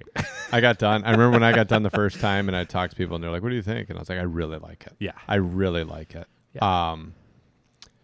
And they're like, oh, this and that and whatever. And I was just like, yeah, no, I really like it. Mm-hmm. I like the changes. I like the way it's set up. There's obviously other things you could do to, like, enhance it, but, like, that. It's so hard to nitpick because say they didn't even make any of the changes that they made besides one, like, not hole 1, but, like, just one specific change. Just the fact that they put in or was able to get concrete pads in. Right. Huge. Fucking amazing. It could be the same layout. Yeah. And then there's concrete pads. Yeah. Wild. Yeah. Amazing. Yeah. Like, it's so crazy. Oh, one other I was going to say earlier too. To me, the dumbest hole on the course now, not that it's a bad hole or whatever, just me mentally, I just don't like it. And I think the old layout was better, was 12 now, old 11, where you have to throw like a hyzer flip up and around and like try to get up there. I thought it was a much better hole that from the short pad now up to the basket, where like it's still not a gimme, but like one of those like you like must gets, but very hard to get. Like you could still 3 it the whole tournament and still like win, but if you're 2ing it, you're still getting like a stroke on a huge portion of people, I would think. Yeah. And I forgot that Paul had. I was walking the course with Scott, and I was like, man, Paul shot like 18 on this layout, and I was like, wait, no, he didn't. Like it's this layout because he did that or whatever it was. Yeah. That I was like, because at first I was like, dude, holy shit, like he birdied this hole and whatever. Not to take away from his 18 down. Yeah. But it did play a little easier for sure when he did shoot yeah, that 18 for down. sure. Yeah. Yeah, and the out of bounds on 3, like there's a bunch of stuff that they changed after that. But yeah, that's what I was thinking about CCR with the changes they did on CCR. I was like, yeah, it's like a really challenging, like the fact that Chandler shot 10 down on the bigger course twice. I was like, those are good rounds. Like he missed stuff. Like he could have shot 12 down, 13 down. But I was like, yeah, like he shot really well. Was hitting like stupid putts like he does. It was insane. And that was a 10 down. And I was like, yeah, that's a good course. Yeah. Like it's good. The playability of it's good. There's a couple kind of, is the island hole kind of gimmicky? Maybe, whatever. There's a couple of like things that don't have like the cleanest feel to them. But overall, like how they set up that course, how that played and everything, I was like, yeah, that's fucking sweet. Yeah. I really liked it. Yeah, for sure. Chandler was just a chanimal for sure. Like just all the random throw-ins from this, that, whatever, and just it's crazy. Dude. And then I forget what hole it was where 3 of the 4 people were like way out of the circle for birdie, and all 3 of them made it. Like Chandler went first, nailed it. Girthy nailed it, and then I forget who else was on the car. Not Presnell. Looks similar, scrawny white guy. Yeah, has kind of a crazy I form. thought Presnell too. Yeah, but it's not him. It's the other guy. Anyways, he did the same thing. Yeah. Like he just pitched out hyzer and just boom right in. And it's like, dude, what is going on right now? And they're making it like, dude, are we just watching a highlight reel? Yeah, we are. Yeah, they had like sure. 3 slow-mos on that same hole. Yeah. Yeah. Yeah, but I watched the mixed doubles skins match, and it was Rebecca Cox and Chandler Fry. And dude, first hole, Chandler like 110-foot throw in. That's hilarious. Like just boom. I was like, okay, let's start like that. Yeah. And yeah, he's sick, man. His fucking putting / throw in. Like I don't know how far out you take putting, but like, dude, that dude just putts from like 100 out, just a putt, boom. Yep. And it's like he's so good when he's on. I don't know. I don't follow Chandler like religiously, but like, dude, when he's on, dude, his accuracy of like short game is epic. Yeah, like his. Yep. I guess that's a good way to think about it, because always like, dude, when someone's on, they're on. Like, yeah, obviously because they're on. Right. But like, I think a good way to think about it is like when someone's on, what's their range? Yeah, I think he's got a massive range of his being onness versus a lot of other people. Yeah. Like, well, that like for me, that's a big part of it, and I think that's a huge thing for Calvin, and I think that's why Calvin does so well. Like Calvin can throw really far. No way around it. He's got elite distance. He can rip the shit out of an eagle and make you want to cry. Yeah. But I think the thing with Calvin is his short game's 450. Yeah. Like he's throwing it to the pin, 450. Yeah. 415 in. He's thinking like, I'm going to put this right by the basket. Like I'm thinking maybe 350.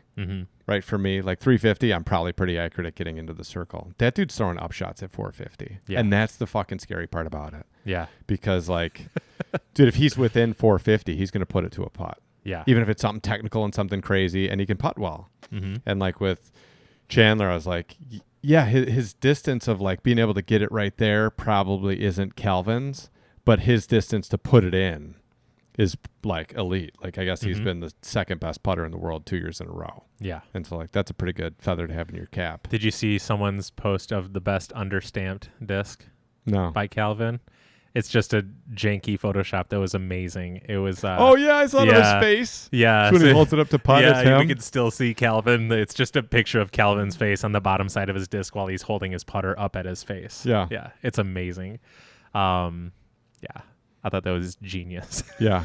I forget. So one funny thing for me is I was listening to the Nick and Matt podcast and Okay. they were like, I forget what they were talking about, but they were talking about like people after Worlds, because it was like Conrad didn't do super hot like the week after he won Worlds, and he even said like, my focus isn't really on this. Like I've had kind of a crazy week. Like I didn't really practice a whole bunch, and he's just out there like doing it. Yeah. He went to the Majestic, I think, after. I think so. Yeah. Yeah, and he like finished 12th or something. And so they interviewed him on Nick and Matt, and they were talking. They're like, yeah, I just wonder, I bet you most people after Worlds, like after they win Worlds or whatever, like don't do so well, like blah, blah, blah, this and that.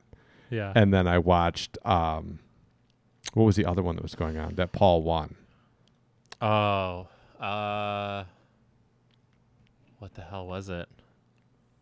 I don't remember, but I remember seeing the stat like Paul after every Worlds that he didn't win or something. Wins. Or, yeah. After every Worlds. It's all a win or second place. Yeah. Every Worlds since 2012, he's either won or come in second place. Yep. And then I think like the last 6 in a row after Worlds, he's won the next week. Yeah. And then I think it was like 8 of the last however many years, like he's won the week after, like the next tournament after Worlds. That's crazy. And I was just like, yeah. It was funny because they were like, yeah, I bet you people don't do that well after Worlds. And I was laughing. I was like, yeah, once you guys look up that stat, you're going to be like, holy shit. Yeah. Yeah. That's crazy. Yeah. But They interviewed Paul. They were asking him about it after he won. And he was like, I just try to get dialed in for Worlds, and I guess like, I try to peak at Worlds. Like a lot of people, like I don't do super hot early in the season compared to other people and whatever. He's like, my whole thing revolves around, like Worlds basically. yeah. So he's like, I guess the week after Worlds, like I'm still just really dialed in. Yeah. It's like, Yeah. Sexton put it in, the Worlds for him is basically Super Bowl. Everything is all around that leading up to the Super Bowl, where it's like it's not a coincidence that he's peaking at Worlds. Like it's planned out. Yeah. Like that's his thing. So that makes a lot of sense. it's Jeff Bennett for Michigan State. Yeah. Yeah. Yeah. Yeah. Like he's going to go up 2 weeks early. Yeah. Right. He's just going to play the courses like 85 times. Yeah. And you're going to show up like, I'm ready to try to do something. And he's like, Yeah. He doesn't even register. Yeah. Like, he already knows the entire course in the dark. Like Yeah. he's played 4 rounds in the middle of the night just to make sure. Yeah. Like, yeah. I also, watching Chandler Fry, I had something randomly pop in my head that I blurted out, like without intentionally meaning to do it, was that, dude, that's Kirkland Nate Sexton. Like, like that's all I thought. As soon as I saw him, I was like, he kind of looks like Sexton. And then I thought Chandler Fry? Yeah. And then I immediately remember the Gilbert and now I can't think of Alex Russell. Alex Russell, yeah. Thomas Gilbert. Okay, yeah. Yeah. And then Chandler Fry, Nate Sexton. Yeah. Yeah. That was great. That's funny. I forget. I had a good Kirkland one the other day, but the people thought that I was talking about Kirkland. And I was like, okay. Like they didn't know what I was saying. But And like, what do you mean? It's whatever. It doesn't matter anymore. yeah. So what are your predictions for Deaglo? I'm gonna win. Okay. I'm not gonna win. You're not going to play. I would. You didn't make enough. I'm third on the wait list. I could stand there on hole 1 and They put tee times up. hope that no one shows up and then I can just play. Jump in. Yeah. Yeah. Well, that's what he said that we could do. Really? Yeah. Which is weird. and unorthodox. Yeah. Well, I kept messaging him because I'm third on the wait list. Yeah. And I like went down like pretty fast. And then tee times posted whatever, but I messaged them, emailed them like a handful of times and just like nothing. And then I went on the scene to make a comment or whatever about it. And there was like other people and there's like a whole thread of like just question answered by Nate or whatever. And then there's like 2 of them of like, what about waitlist, blah, blah, blah. No answer, no nothing. And then I was like, I guess I'll post this and hope that he answers, but still like nothing. And then Rob showed me in regards to it. Like, I don't know where the post or response was from, but was like, yeah, if you want to, like, if somebody does no show and you just want to like hang out on hole 1 and get in that way, that works, I guess. And I was like, also kind of weird-ish. Yeah. Whatever, professional. I don't know. But like there might be a chance. I don't know. I'm third on the wait list. I offered to do that at Am Worlds. Yeah. Yeah. And they were like, no. No. I was like, what if I'm just there? Yeah. I could just, and they're like, no.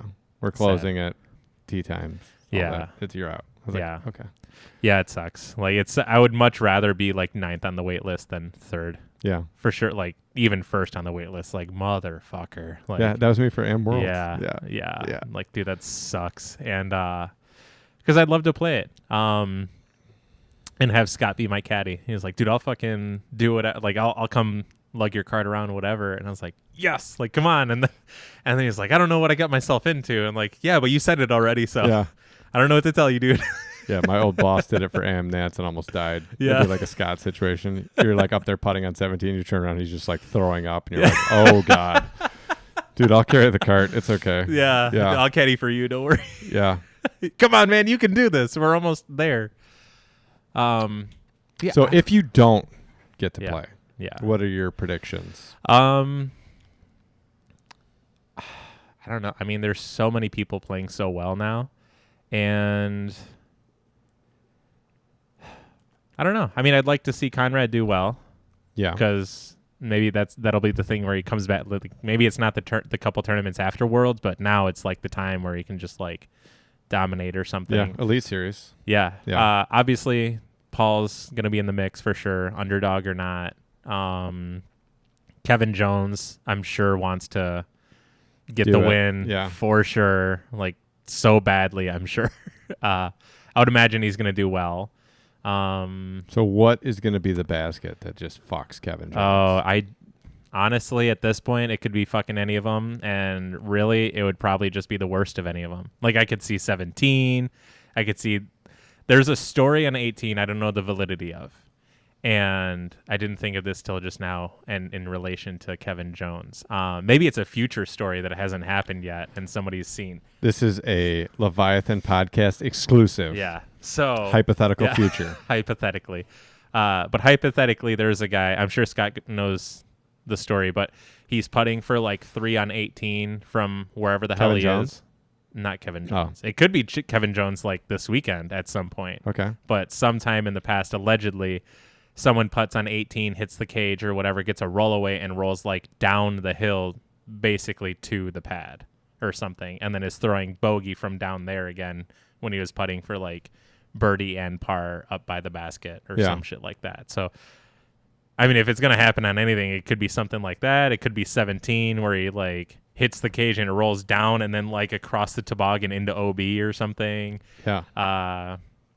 It could be 12 and he hits the basket and it rolls down the fucking thing all the way to the pad. It could be 10. Like, it could be so many holes. Yeah. Yeah. Oh, that's right. Last time they had this tournament, you had the Reed Friscura highlight of rollaways. Yeah. Yeah, where he was getting basically all that. Owned. Yeah. Yeah. Like, how is crazy. Oh, I do like the change on 11 now, where they moved the pad a little more left, so it's not like a straight and then like dumping anhyzer. It's actually like an anhyzer that like just kind of knifes into there type thing. I like that subtle change. Yeah, it got aced. Did it? Yeah. But I remember hearing like a about young kid. Really? Yeah. That's hilarious. ESP Thrasher.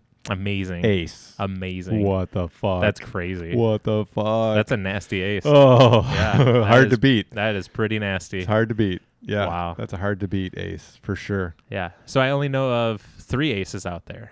I know that hole now. Yep. Murdoch on the hole after, and then Mitch Sylvain, I think it was, on the hole after that, on now 13, where he like did it on accident. What? Like, yeah. So I've never told you about this. So apparently he went to go throw down. Yeah, the down and to the right. That's like 530 something and whatever. Like Herzog, I'm pretty sure knows about this because they like know each other. I'm pretty sure they're friends for a long time. Yeah. I don't know if he meant to go over the trees in the way that he did, or if it was like grip locked or something. But I think it was the intentional over the trees on the right side. Flex something, sneaks through whatever, boom, ace in the air. Nice. Like, that's kind of wild. Yeah. Again, that's one of those stories. Like, I don't know, but like I know the guy. I'm pretty sure I've talked to him about it. Yeah. Because I was like, dude, what the fuck? And he was like, yeah, dude, it was insane. So I don't know. I wish I was there to see it because whatever. Yeah, I don't know any other aces out there that I've ever heard of. I almost had a ridiculous ace at Vienna. That was Yeah. my one, like super solid, almost aced it. Super crazy. Mm-hmm. Whatever hole it is. I think it's 7. Okay. where it goes like you throw it up, over, then there's like a little gap to get through, and then the basket's like in there. You know what I'm talking about? It's like next to the baseball field. So I don't think so. one is that. 2 is that. 3, you throw back to the river. 4, you throw next to the river. Is 4 the long one by the river? Yeah, and like Okay. if you hyzer out, it goes into the river. Yeah. And then 5 is along that fence line. Yes. Right. Yeah, and it then cuts 6 in is the a right. little shorty, like to the river. After that? No, that's 3. 3 is the shorty to the river. Okay. Okay, so along the fence line That's 5. is 5. Yeah. And then 6 is I think the next one is 6, where you're outside of that fence line. okay. And then there's like a fence on, no. So you throw 5, there's a fence on your left, and it kind of cuts into the right. Mm-hmm. I don't know if it's the next hole or whatever, where you're kind of back out from that corner to the big field, and you throw that big like shot up and over to the right. There's a garbage can, and the basket's kind of tucked in. It's a little fuzzy for me after that. I don't know. Yeah. I fucking ran it. Yeah. Yeah, like you can't see the basket. You Yeah. can't even really see where you're trying to enter in. Oh, or is it the one that's along the fence where it's like out and around and tucked in to the right? Yeah. Oh, okay. You have to go like up high. Yeah. And like fade in there. Yeah. And there's like a real dicey kind of entry point to Yeah. that. And then it's like stuck in all those trees. Yes. Yes. That's gross. Yeah. I landed like I was I was like literally like in the line of like it coming over, straightening out, and then going in. Like I was literally right behind the basket. Like it looked like it went right through the chains. That's weird. When I threw it, Will was like, "Holy shit, dude!" And I was like, "Is it good?" He's like, "Dude, you ran it." Yeah. He's like, "You couldn't see because you can't even see the basket from where you're spotting." Yeah. And then we got up there, and I was like, "Dude, that had to be really fucking close." Yeah. And I was just thinking like, What'd you throw in there? Surge SS. Okay. Yep. Just threw it up on a hyzer flip, but Yeah. got like a lot of height on it, and it just like rode over and cut back. Mm-hmm. And I was like, that would be a disgusting ace. Yeah. Yes. Because you can't even see where you're trying to go in, Right. much less the basket. Yeah. There's a lot of holes out there that would be sweet. Even just the one that's like through all the trees that's just like straight and it's kind of on the hill. It's like 2 holes after that one, I believe, or something. That'd be sweet. There's a lot of them out there. Obviously, the discount hole would be sick. Yeah. Even if it, like, especially if it was tucked into the cove. Yeah, that into the Yeah. cove one. I was just Yeah. going to say, fuck, I hope they didn't move the basket back. Yeah. My mind has not been on Discana since the fall. It's moving now. Yeah, no, it's up and going. It's crazy. So it's good. So there's like a little coil on there at the bottom, and it had tipped up when I moved it before, but then I got it to go back down, and now this we're going. Yeah, this lava lamp is 22 years old?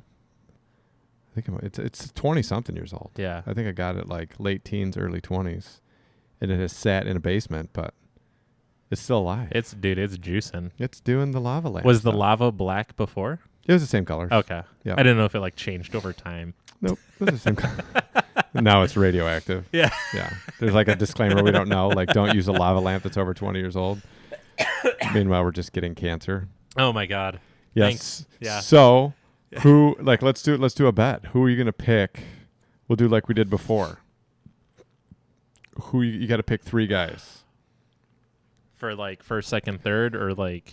Your top 3 have to finish. Like your third guy has to finish higher than my third guy. Oh, I see. Okay. We can't pick the same people. Okay. Do you want first pick or second 2?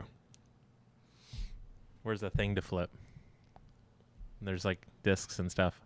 Tails never fails. All right. So the That's small heads. city disc golf is heads, and Yeah. this side is tails. Okay. So the winner gets to pick first pick or second 2. Or the winner. Yeah, they can choose if they want first pick or the second too. That's Okay. fine.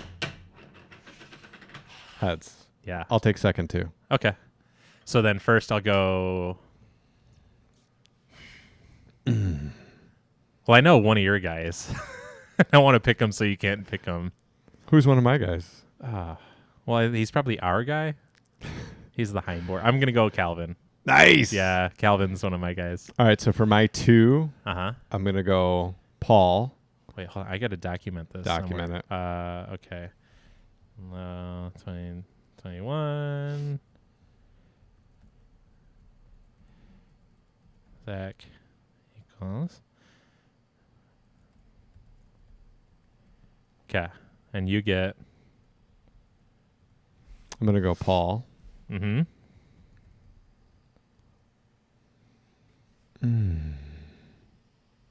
I want to go Eagle, Mm-hmm. but I don't know. I know, right? You took the Heimborg. I sure did. What about? All right, fuck it. I'll just go eagle. Okay.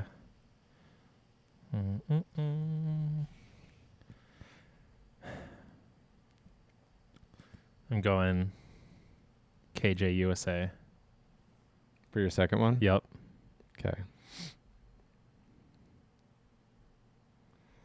All right. Ooh.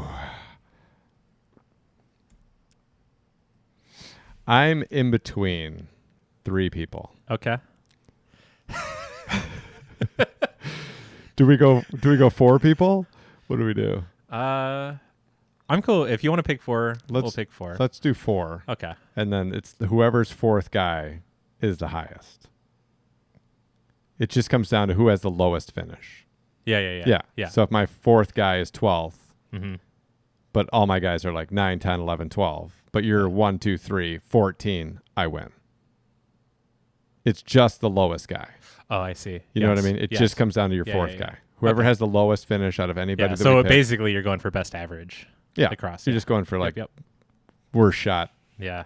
Not, Pretty much. Yeah. So, I love our bets, but Yeah. I'm going to go with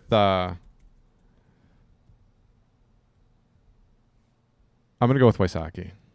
I like it. I'm taking the 2 double threats. Mm-hmm.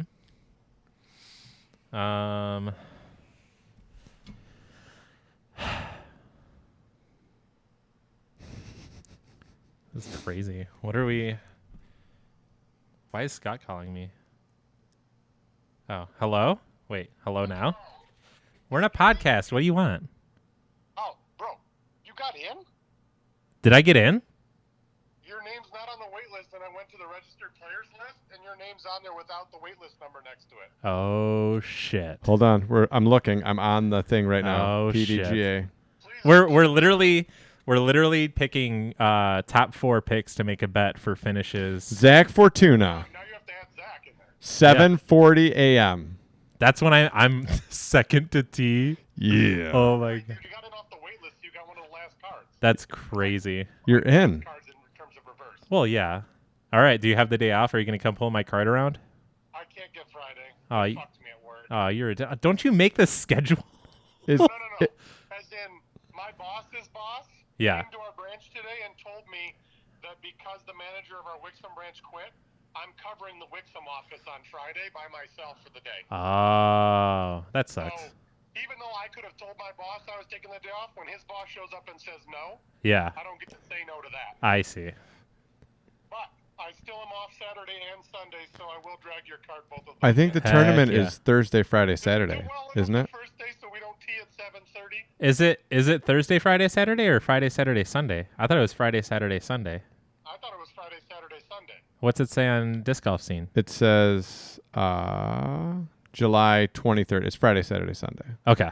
Friday, Saturday, I'm Sunday. going to go fuck myself. Okay. Okay, make sure you got that because that's what I thought. All right. Hell Okay, yeah. So hey, if after Friday, if you wanna, I'm spending the night. hey, you wanna spend the weekend at my house and we just go from here each day. In the words of Megan, whatever. Yeah. Whatever, dude. You know you're coming over here and you're spending the night for the weekend. Hell yeah. What'd she say? She goes $100 a night. Bring your checkbook. Oh, she can pay me $100 a night, whatever. Oh, I don't know. Okay. They gotta get back to work. All right, Yeah. dude. Pack your clothes and come over Friday night after you're around. Seems legit. Thanks for calling. Man. All right, I'll talk to you. Yeah, bye. Dude, that's crazy. You heard it here first. Ah. A Leviathan podcast exclusive. The moment that Zach found out he made it into D-Glow. Yes. Yes. Do we both pick me? Well, you're on your third person. Yeah. I got to look up stats. We need to go. If you're doing it, I do it. I need some names. Where are we going? He's in, folks. I'm in. Do you think that it was the power of the lava light? Yes. I think that it was. Are you stroking your lava Yes. light? Okay. I think that it was the radioactive nature of the lava light that got you in. Yeah. Yeah. Oh man. Fourth. Oh, that'd be a good pick too. I bet he's one of your three that you're keeping secret over there. I already, yeah. Yeah. Who's that? Kyle Klein. Is it? Yes, it is. I got two guys that are Yeah. number 4. If you pick Yeah. one, I'm picking the other. That's funny. Dude, he won Nats. Yeah, I know. He fucking slays out there. Yeah. That motherfucker's 1035 rated. Yeah.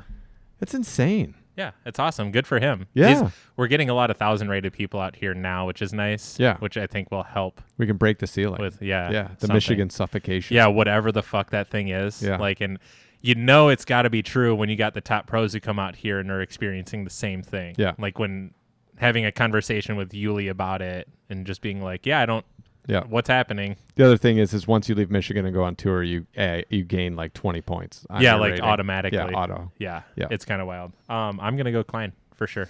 James Conrad. Yep. That's, yeah. Yep. Klein. And then you get. Are you gonna go with I fucker? Ed. Big Sledge.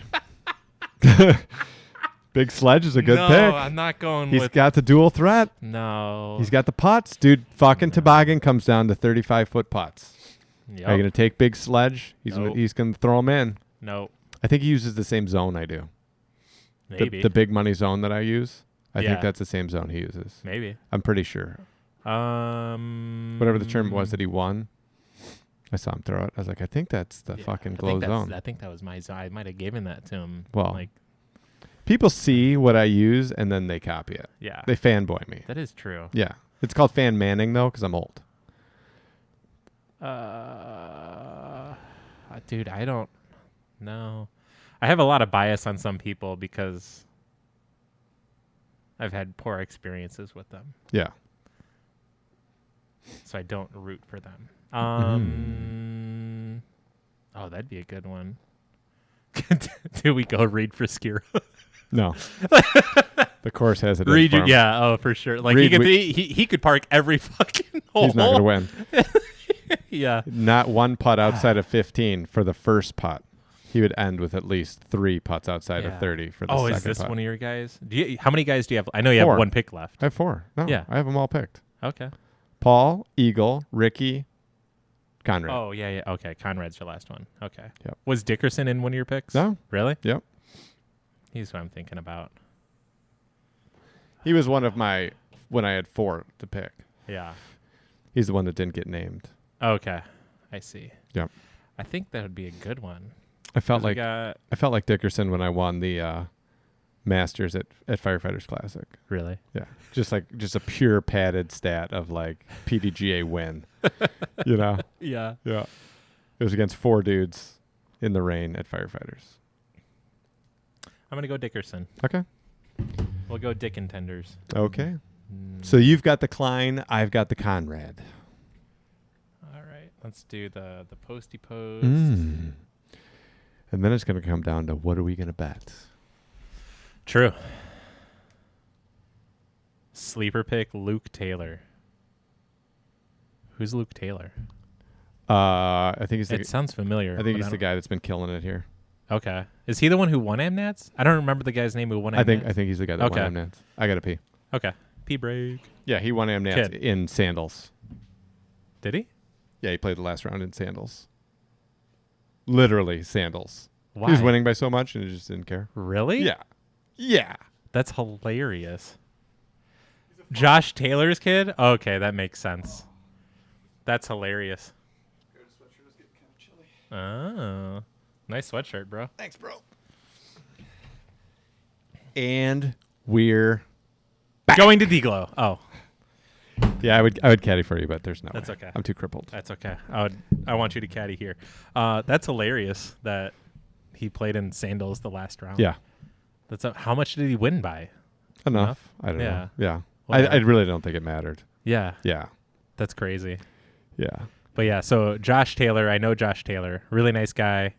Not like his main trait is that he's just smooth and consistent, whatever. He's not like, as far as I know, the last time, like he wasn't like a giant putter. He wasn't a big thrower. He was just like really good baseline across the board for like anywhere he could go and just like, this is a solid round and then better, worse goes from there kind of thing. I don't know.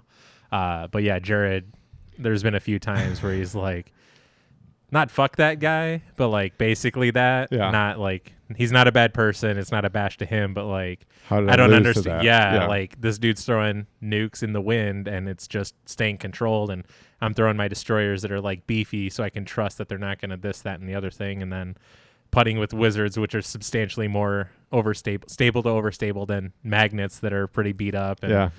like he's like, I mean, whatever, like good for him, but I don't get it. Like it doesn't make sense. But Yeah. that's funny. But I mean, that makes sense. He was a really good golfer, and for Luke to be his son, well, I guess all that makes more sense for sure. Oh, and then this reminded me, there's a kid who played MNATs like forever ago. His name's Leaf Swenson. Very unique person. It's kind of the same thing, like really good across the board, not like giant thrower, blah blah blah. I didn't know what happened to him for like the longest time because he played MNATs for like 3 years or whatever, and then went back to out west wherever he was at, and then I never really saw his name pop up anywhere, and then I saw his name at Worlds and I got really excited because I was like, I know that guy, dude. I'm so glad he still plays. It was just like a really weird name to remember. Yeah. Which is so funny. Luke finished 3rd at AmNats, and Luke finished 5th at CCR. Okay, so whoever won AmNats, But it's not who I'm thinking of. Yeah. okay, whoever won AmNats played in. Sandals. Okay. Yeah, the last round. Okay. That's funny. Yeah. Is that legal though? Like, Yeah. to play in flip flops or just Not sandals? I think they were. like I don't know. Tevas or something. Yeah, I'm not sure. Maybe there were slides. I don't know what Okay. kind of sandals they were. That's funny. Yeah, it was literally like. Maybe he pulled a Dakota and just like forgot Burridge. Yeah. Yeah. Yep. That Yeah. makes yes. Thank you. Thanks, Kevin. He'd be a good pick. I know he's killing it.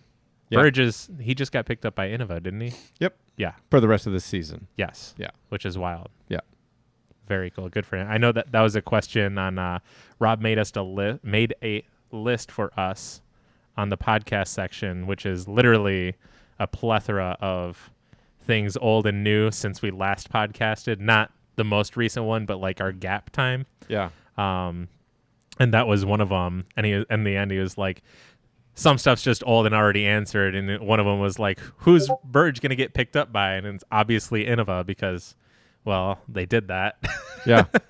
Declo stuff, whatever. Kevin Jones references Pete Weber. I remember mentioning that. I forget where it was from, though. And I just remember like, holy shit, that's awesome. Because we do that. And what's his name references Pete Weber all the time? Coling. Does he really? Yeah. Oh, my God. That's amazing. Yeah. Guest host ever? Yeah, at some point probably. I think we'd have people on here. Yeah. I think would be sweet. What else can we do? Oh, Zach registered for 2021 PDGA Professional Disc Golf World Championships. Yeah, I did, and I played, and I sucked, so that's cool. We talked about it on the previous one, which isn't uploaded yet. I'm sorry. That's okay. To everyone. Dude, you don't have to. My scheduling and my stuff has to be better. It's something I'm working on. And I was going to talk about this earlier, but let's find some stuff on here real quick before I forget. Paige Pierce taking shots at PDGA, not actually looking to improve the pro side of the sport. Is it possible that the Disc Golf Pro Tour shares slightly in that? See Declo FPO for reference. Do you know what he's talking about? Mm-mm. I know that there were some issues with Declo FPO in terms of like the playability. Because like for 15, they're just throwing from the old pad. Yeah. So they have to play up the hill and then walk down to there and whatever it is. I don't know. Yeah. I would just say with Paige and the PDGA and all that stuff, they were very ill prepared for the growth of the sport. Mm-hmm. And it showed. And then I think that they live in a little bit of like Dave Dunapace world of like, we are disc golf. Yeah. And you're not. Yeah. Yeah. Without any, it's probably pretty easy to get into that mindset when you have no one who's competing for the same thing you are. Yeah. Like business.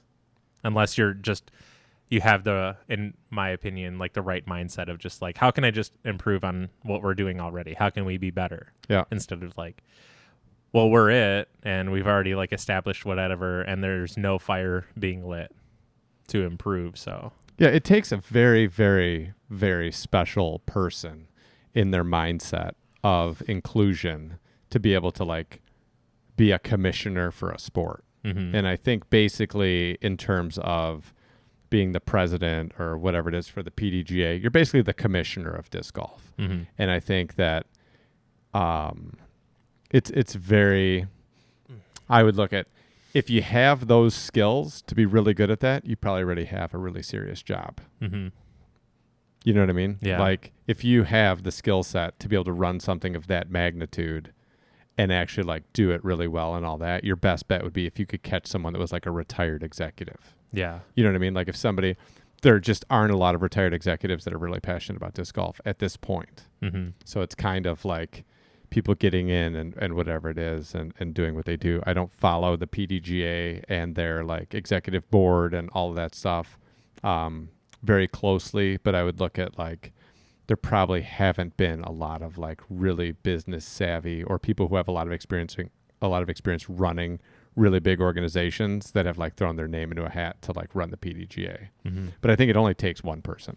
Yeah. It only takes one person to get in there who has the right mindset of like inclusion and delegation and like transparency and all that to get in there and put systems in place that then people after them can follow. Gotcha. I just think that like the systems just haven't been put in place and it just allows for kind of nonsense. Yeah. Yeah. There was, I don't know if you and I ever talked about it, but I guess since we're a little bit into Worlds and PDGA whatever's, was the Brody Smith buying out the driving range and everything. Yeah. Did we talk about that at all ever? I don't think so. Okay. So, when I first saw that and like Brody tweeted it out, whatever, I was like, well, that's sweet. But also in the sense of like, people were also like everyone, 90% or more were responding like, cool, like sweet. You spent a bunch of money on whatever. And he was like, I read it and I was like, I don't think that's the point. Like $1,000, like it's a lot of money and not a lot of money at the same time. Like for an individual, like sure it can be, but for like a business corporation, $1,000 like dollar investment for whatever, like say marketing, like that's super cheap. Like it's $1,000 to help your business. And I saw it as like a kind of slight towards PDGA or something of like, why didn't you guys do this? Like I'm an individual, like he's got YouTube money, whatever, from past videos and everything. But I don't really like if you're flexing like $3,000 that you spent, I don't think that's kind of weird. I don't think that's what he was doing at all, whatever. Yeah. And then like, that's what I thought in my mind, but I secretly wanted to like say it just to be like, I called it because eventually it was like, I didn't spend $1,000 for the driving range to like show my money. I put that in there as additional information of like, this is how much it was to do it.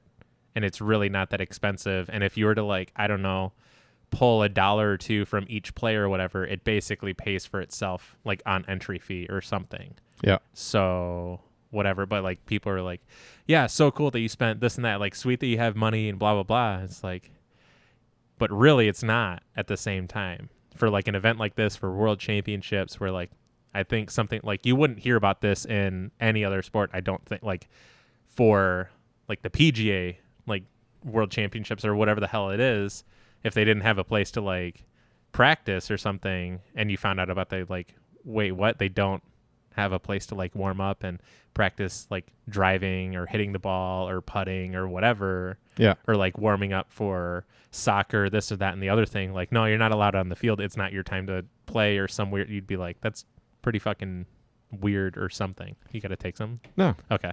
But then like eventually, like I said it to someone. It might have been Scott or something. And then eventually he was like, he said basically what I said, like verbatim. And then the only thing was like, I fucking called it or whatever, blah, blah, blah. And then it was just all that. And everyone was still like, no, you're just like showing off money, this and that, whatever. Did you see the video of the PDGA president on the podcast? Where they were all in sunglasses? Yeah. I guess that's the thing for the podcast. That's what they do on that podcast is they all wear sunglasses. Okay. So I get that. But you saw his like response. Yeah. I saw it and I was like, that just seemed kind of shitty, shady, whatever. Yeah, you're just doubling like down on a bad idea. Yeah. So like, for me, I have a take on it. So it happened in another sport. It happened last year Okay. for the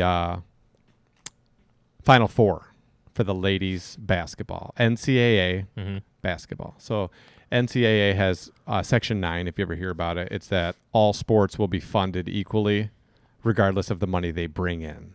And that was set up to make sure that women's sports also got budgets. Adequate budgets. It wasn't just like the football team like has a barber shop and they go in and like people put gold on their teeth in between practice and like, you know, like everyone has a fucking Mercedes to drive around, and then the like women's diving team is like, you know, in an above ground pool at someone's backyard. Yeah. So they put that in place to make sure that everybody got equal funding and all that, and that the opportunity for the athletes was not dependent on the money brought in by that sport. And to just kind of even the playing field for not only it was set up for women's sports, but it also helps with like lesser sports as far as like spectators go, wrestling teams, stuff like that, where they don't have like big viewership and TV deals and all that shit. So for the NCAA men's tournament, they have like everything. Everything. Yeah. So they have this whole like expo center of like workout equipment, bikes, like fucking, you know, squat racks, all this stuff for them. Chiropractors, massage therapists. Everybody. People from countries you don't even know about. And Martins. Martins is there warming up. But then they got to the women's, and it was this giant open area, and they had like some dumbbells and like fucking nothing. And so somebody tweeted it. They were like, this is outrageous. This is like the, you know, like the Final Four March Madness, and like this is the men's and this is the women's. And dude, everybody went fucking bananas. So then all these corporations, everybody just donated. Like really? I think it was like I don't want to say which company it is because I don't remember. They just donated like full setup. Full setup, like a gym company. Like I don't know if it was like not money, but like equipment. Yeah. Orange Theory or Planet Fitness or whoever the fuck it was. They just stocked it. They were like, here you go. Boom. Like here's everything all set up. And then companies donated money, everything else. And then everybody was just like bitching out the NCAA of like, this is outrageous. Like, you know, and it was it was around the same time as like Respect Your Game and all that stuff was going on with all these sports. So it like just looked super shitty on the NCAA. So it has happened, and it was more of like they put out a tweet to draw attention to it, and then like the NCAA was like, oh shit, oversight, blah blah blah. They tried to like hide from it, but in the end they just got blasted for it. Yeah. And other people from the outside like jumped in to do it. In this situation, no corporation's going to jump in because it's fucking disc golf, right? Like it's not going to happen. And I think that like they've brought it up, and the players have brought it up, and I think that the players pretty much live in a world where they don't feel heard or that their voice is important or whatever. You just kind of get dealt with like, well, we're the PDGA, you know, much like being sponsored by a specific company. I'm sure it's the same thing of just like, well, do you know who we are? Yeah. So I feel that the Brody thing, I have a very specific take on it, and that is like Brody's made millions of dollars based on like being very charismatic. Literally. Like, yeah, he's an elite Hall of Fame ultimate disc player. That's not why he's wealthy. It's not why he's famous. I couldn't name the other guy who might be a better ultimate player than him. I can't. Right. I don't even know another guy. Yeah. But I know him because he like did all these trick shot videos, did all this stuff, but he's also like very charismatic, and he's funny and he's entertaining, and he's like a big, decent looking dude. And like, he's very good at like just throwing on personality, right? And he gets like how to entertain people, make people laugh, and disarm people, and do all this other stuff. And it's why he has as big of a following as he does. More than twice that of Coach Greg. But anyways, so the fact that like someone from the PDGA could go and talk to Mulligans and try to get the full use of the driving range for disc golf, and them saying no, makes sense to me, because they're also trying to accommodate golfers. Like there's other stuff that they're trying to do. And I'm sure even if the PDGA was like, we'll give you $1,000 to shut down to let us use the entire driving range, which was the issue. They were only using half, and it was like this really weird setup and whatever. Yeah. The fact that someone from the PDGA couldn't talk them into it is fine. It's totally fine. The fact that Brody could talk them into it when no one from the PDGA could talk them into it makes sense to me. I don't know the guy, but I'm thinking like of everybody that I know of, if I had to send someone to talk someone into doing something that they didn't want to do, Brody would probably make my short list. Yeah. because he's just like a wildly charming, goofy, like charismatic human being, right? Like I think I'm pretty good at talking people into doing stuff that like other people couldn't talk them into doing. Yeah. Like I've just had the opportunity to do stuff because I've talked people into it that I don't think other people could do. Yeah. Like there's people that have that ability and like great. It's not a shot.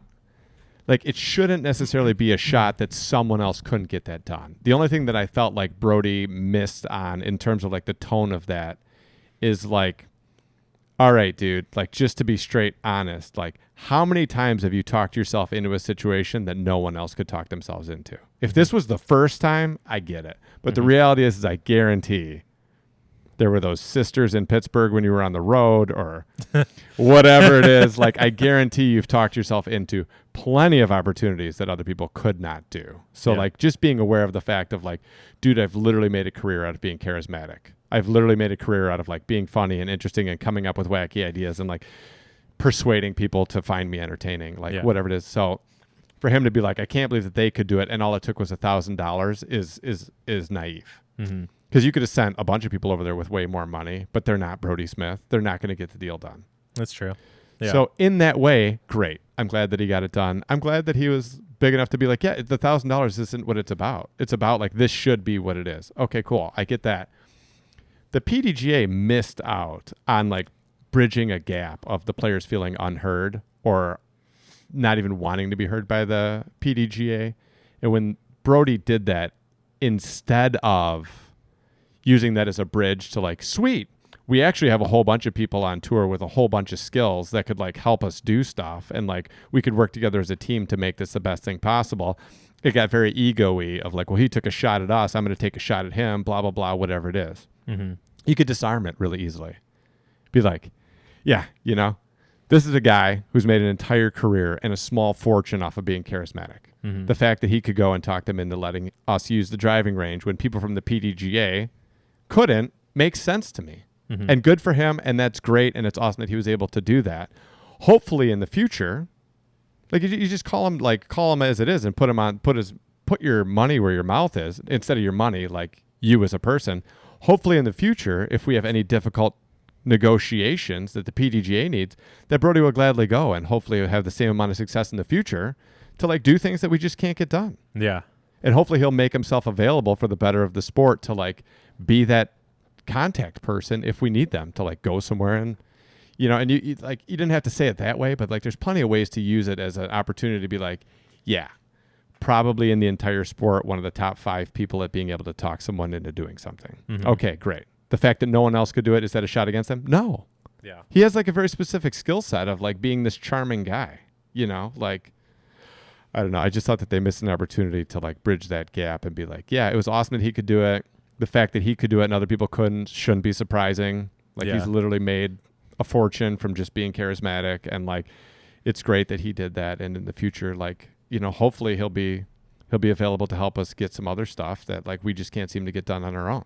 Yeah. But that takes like checking your ego at the door and being like, yeah, just owning up to this. It would be like, dude, 50 people that work for the PDGA couldn't move this fucking boulder off the tee pad on hole 1.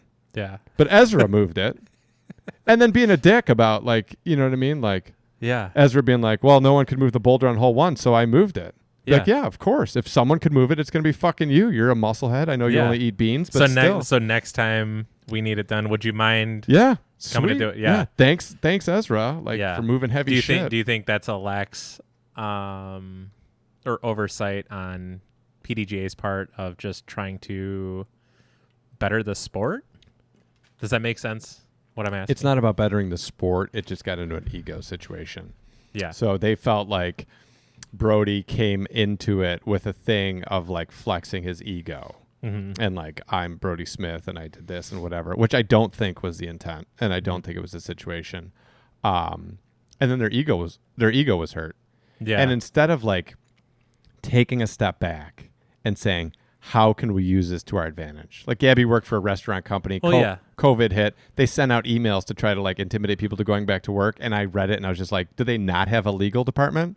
Do they not have an HR department? Like they did that? Yeah. This fucking email is a lawsuit waiting to happen. And then someone posted it on Facebook, made a gigantic thing. It made the fucking news. Really? And I was just thinking like, dude, is there no like checks and balances at the restaurant? Like, who fired off this email? Who told him it was okay? Like at Cruz and Mirror, everything has to go through corporate. They have HR. There's a legal, right? Like if you're going to run a company, that's how it's going to go. So with the PDGA, I just didn't get, you have this huge moment, this huge opportunity. Worlds, it's not going great. Pros are bitching, all this stuff. Instead of when something like that comes up, or already having like a team in place of like, how can we turn this around PR wise? Yeah. They didn't. It's just a dude. His ego got hurt. He's sitting there and he's like, well, yeah, blah, blah, blah. I think it was a jerk move. Yeah. You're like, okay, you're just missing, you're missing all of it. Like you're losing track. And I guess that's where, I mean, sorry to cut you off. That's okay. The me thinking that they're missing the opportunity to help grow the sport in the sense of like, we're trying to make like, this is Worlds. Like in Worlds, you would think that they would have something this adequate. We couldn't get it done. He got it done. Great. So they're like, hey, thanks, but like how do, or like it may be in the future and we need your help. Would you mind like if we pay you whatever to like go do this, or if it was like a per whatever, I don't, however the hell that works out. Right. Like that's where I see them missing or maybe like having not the right mindset of where the sport, like if anyone's going to be trying to grow the sport, I would imagine it should be this organization. Yeah. And how that was handled was very much so in my eyes, like not trying to do that. And it was just like a pissing contest. And when I saw their video, like I got mad because I thought it was wildly ridiculous. And then I went on Facebook and I saw there was like other like top pros that are like known this and that and whatever that were saying the same thing. Like this is like shenanigans. Like yeah, the whole world's watching. Yeah. Yeah. And then like this instead of like, no, this is where it should have been. Like we couldn't get it done at X, Y, and Z, but like it got done thanks to Brody.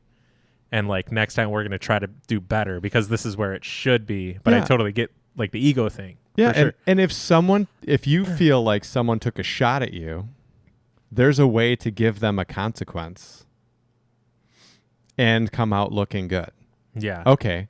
So you're like the sweeping in from the wings hero because we're failing. Mm-hmm. That's the worst take of it possible, right? Like you posted this thing where you jumped in and did this amazing thing because we're just failures.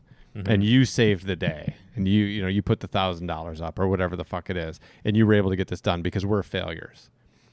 All you do is you just play it to your advantage. Absolutely. Like you don't have to be ironic in the situation, but be like, it's not surprising that he could do something that we couldn't. He has this thing. And like, it's great to know that we have Brody on our team to like get things done in the future. And then you just hold him accountable. And then in the future, when you have something that hangs up that the other pros are like, hey, where the fuck is this at? Be like, we couldn't get it done, but we're reaching out to Brody. Mm-hmm. You know what I mean? Like you tattoo him later with like that accountability of like, hey, we've done everything we can. Hopefully our savior, Brody Smith, will jump in and make this happen. And like the dude's going to be he's going to force to have to do it. Mm-hmm. Like that's how you do it. Like you're going to get your revenge in the fact of like, you kind of now have this guy on the hook unless he just wants to look like a douchebag, which he doesn't. And his intention wasn't to be a douchebag. Yeah. He literally helped me warm up before Worlds, just like all the other people that were out there to warm up. Because otherwise it was like just a net set up somewhere, which is better than nothing for sure. Yeah.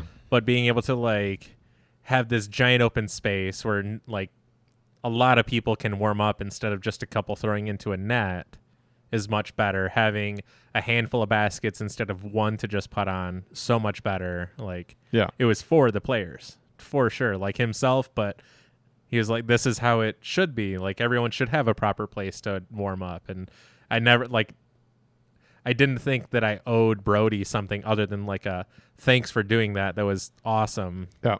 Instead of like, wow, you spent so much money, thanks kind of thing. Yeah. I guess I guess that's kind of a thing, but it wasn't like, wow, you spent blah, blah, blah, whatever. I don't know. Yeah. Well, I think that they took offense to they offered to pay him the $1,000 back. And he was like, no, I'm good. Yeah. Yeah. So they took offense to that. And it was like, in the end, like, yeah, I don't know. To me, it was silly, and it just shows. I guess that would depend on how they presented the money back. Yeah, I don't know. Maybe they're just like, "Hey, thanks. Here's this," or something, instead of like, "Hey, we really appreciate X, Y, and Z. This, that, whatever. Yeah. We wanted like, we couldn't get it done. We would have liked to have gotten it done. You got it done. We should be paying for it, not you. So here's reimbursement for that, and then like move into the, if you want it like." I guess it would be like if you want to do this in the future type thing, or like we need your help with your charismatic charm to do stuff like this. Yeah. Work out something. Then I think it'd have been like, yeah, I'm good, but also, yeah, that would be awesome. Like I don't want the money back. I just wanted that done is all. Yeah. And then move forward from there. So instead of giving me the 3,000, let's take that 3,000 to the next event and do the same thing there, because that's really Right. more so what it's about. So for me, it's like we had the talk before about like running the restaurant, and then like people would come and be like, would get in my shit and be like, I can't believe that this didn't happen. And I'm like, yeah, dude, I'm here 65 hours a week. I literally just work as hard as I can to make all of your lives as great here as humanly possible and to make this go as smoothly as possible. I don't have the time to do everything that could get done. But if you want to jump in and bring in some of your out of the like off shift time, I'll pay you, $13 an hour or something. And then you can work to make that, because I agree that would be awesome. You can work to make that happen and manage a system to keep that in place. And then that would be great. And then we would all benefit from it. And the response would always be like, oh yeah, dude, I don't really have the time for that. And it's like, sweet, neither do I. Yeah. But I'm working 65 hours a week. You're working 30 hours a week. Yeah. So the fact that it's not there is way more on your shoulders than on mine, because I'm already doing all this shit selflessly for you guys with my time. Yeah. I'm doing double the amount of work that you are. Right. And you're you're just here. The only things that you do when you're here are specifically to make yourself money. Yeah. So don't come at me. Yeah. And I think with the PDGA, you had that same opportunity. You could have interacted the same way of like, we're doing all of this stuff. We're not going to be able to do everything perfect. We're not going to be able to do everything that would be like the best. You know what I mean? We're still growing and putting systems. There's any way to diffuse it. Mm-hmm. But it just comes down to, do you want to be right? Do you want to like save face when things don't go 100%?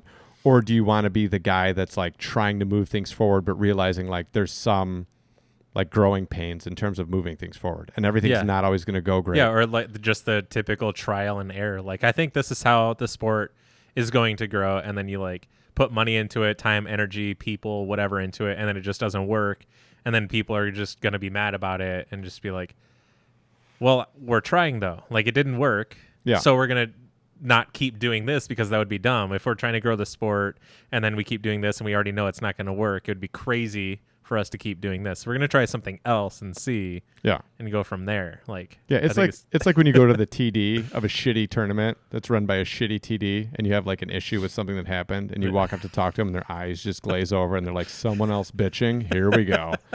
I mean, that's what it is. It's that like, oh, here we go. Someone else has got a problem with what we didn't provide or what we're not doing or what's going on. Yeah. And it's like, it's just not a successful attitude to end up with the best product possible. Yeah. But it's kind of like President of the United States, right? Like the best people and the people that are most qualified to be President of the United States don't want to be President of the United States because they don't want everybody in their shit. They don't want like that level of accountability in the public eye, and they don't want to take a giant pay cut. Yeah. You know what I mean? Like if you're going to make $350,000 as a president, the guy that's actually qualified for that job is probably making like 10, 12, 15, $20 million a year. Yeah. Like why would he do it? Yeah. Like it just doesn't make, and it's for just, more responsibilities and significantly less money. Right. And then also like the blackmail and whatever else goes on behind the scenes, like in real life, like what really happens. Yeah. Yeah. So fear of being assassinated for some, I don't know. Or all whatever. of a sudden someone comes to you with everything that's ever been recorded inside your house and they're like, all right, so here's the thing. Yeah. We've got all this. Yeah. We need you to make sure that like everybody just keeps taking prescription drugs. Yeah. Like, or do it. Whatever. Yeah. That's crazy. So yeah, I don't know. I just think like it's going to take a specific person. Hopefully, you know what I mean? You get somebody that like had an amazing career, had an entire job, did whatever, and then somehow decided like, I want to, in my retirement, I want to give my time and like really like run the PDGA and try to like make the best as possible. I just don't know how many people of that skill set are big disc golfers. Yeah.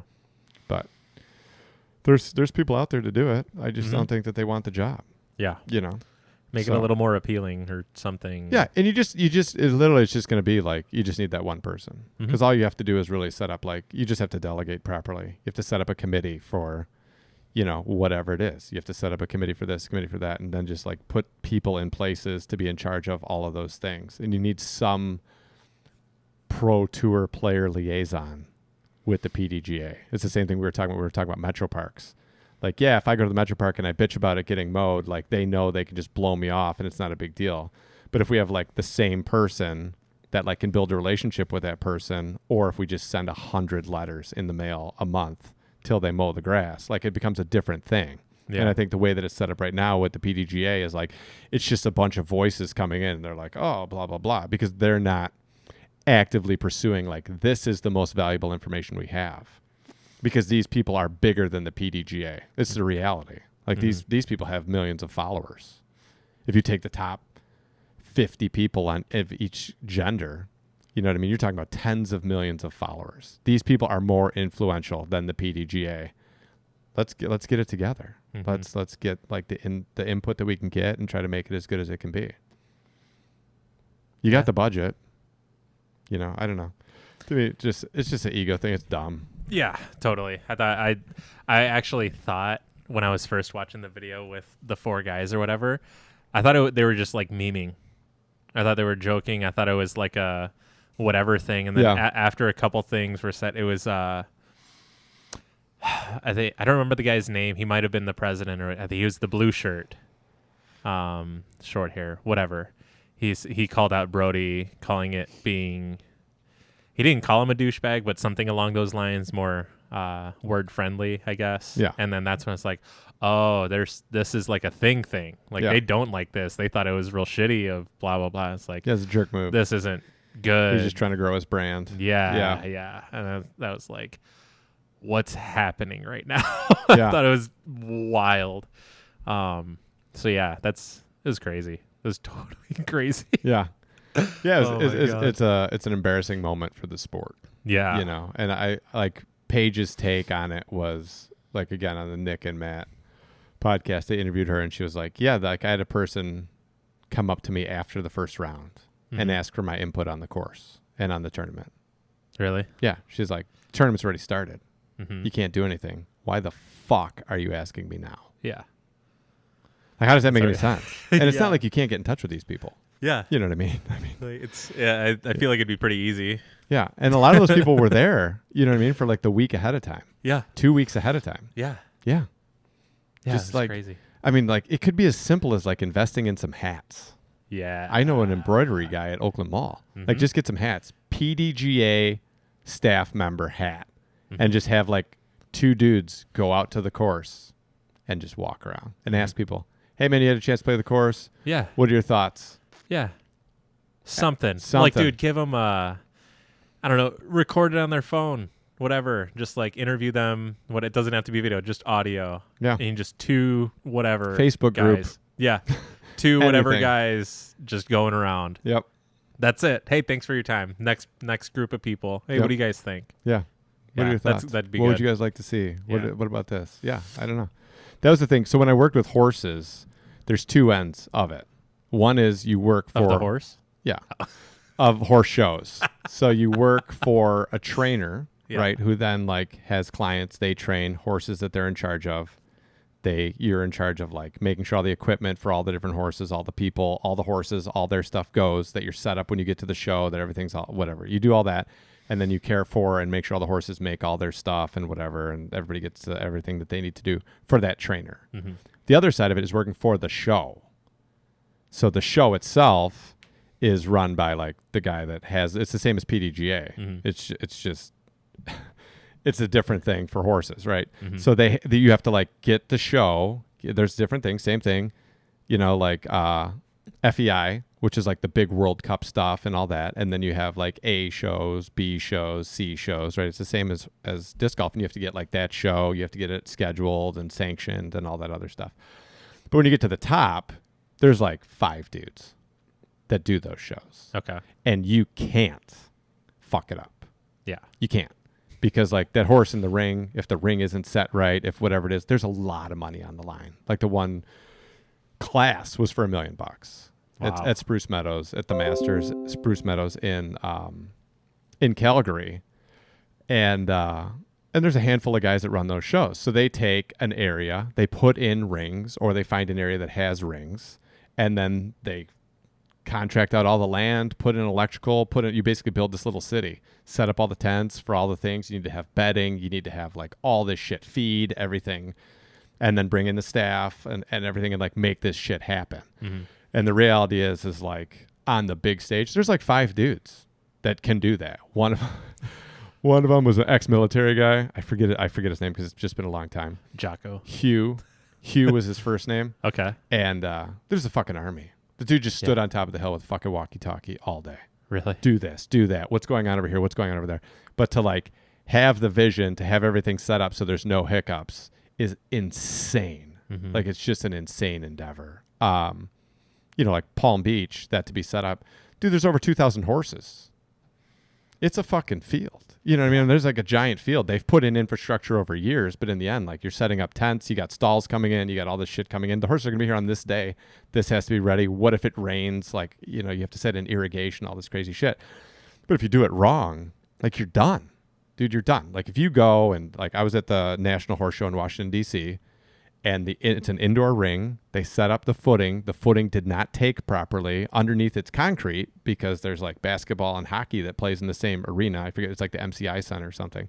I don't know what it is now, and dude, it's like the fucking Grand Prix at the National Horse Show. Horse comes around, foot hits the dirt goes out from underneath it. Horse slides out its leg really bad. Oh God. Because the footing's done. Dude, you stop the class. Like you stop. The next horse is not going to go in the ring. It's a $750,000 horse. Yeah. They're not going to go in like, dude, that footing over there's fucked up. What do? Now you have to go in and fix the ring? How the fuck are you going to fix footing? It's like they went in and did whatever the fuck they were going to do, re-drag the ring, did all this other shit right in the middle of it. But you just look like an ass clown. Right. Dude, you're not going to be running the National Horse Show next year. Yeah. Or with the PGA, it's the thing of like there is no competition. There's no one else that's going to come in. There's no one else that's going to do that and whatever. And to have that attitude of just like, well, this is what we did. It's good. Mm-hmm. is tricky. So I don't know if you then run into something of like you have a player run organization or like does the pro tour become some kind of like alternative? That's what I was going to ask was, do you think that is a possibility? Because I don't know. I'm very, quick to judge or quick to think on stuff like this. But I could totally see the pro tour being like they just take over or they just stay doing what they're doing, making the advances they're doing, and then the players are just going to follow money. That's what they're doing. They're playing for money and they're playing for like a life of this. And it, like you got the 1%ers who's like Paul is the first guy to make $1 million, literally doing all the multi-millions doing this with, it took him having to be like, dude, he's one of the greatest of all time playing the sport, hands down for sure. But like, there's going to be others along the way. There's others that are aspiring to be one of those recognized names of like one of the greats to play. And then, well, if he's one of the greats, like what's his net worth? And you look it up and it's like $200,000 or something. And it's like, what? Like, that's crazy. They would like it for it to be more than that. So if pro tours, it seems like they're heading down that path in some way, shape or form. PGA might just be like, what do they got? Ratings? I think Pro Tour can come up with ratings or handicaps or whatever. Like no one's after talking to like a number of pros, like Rob rating isn't figured a it thing. Yeah, but that's I don't think PDGA could afford Rob.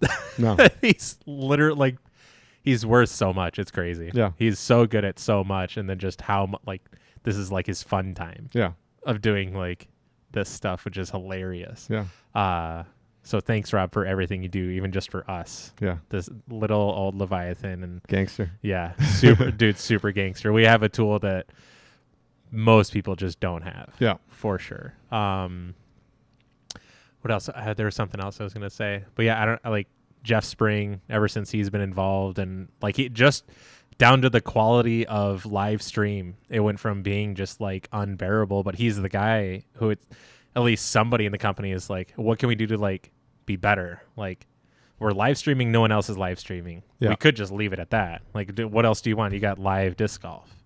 Well, it's gotten better. It went from like a folded bed sheet to like at least the sheet in the back is like clean pressed and there's nothing there and it's like taut and it looks nice and everyone's got like nice vibrant shirt colors instead of like stale whatever. Like this just got printed shirts type deal. Like the quality's a lot better. It flows so much nicer now and there's still room for improvement and they're obviously willing to put in the time and energy to do that. So I would imagine they're still having that same mindset of what can we do better? How can we be better at this? How can we be more professional at this? Like even down to their logo, like super simple, sleek, but like professionalized and everything.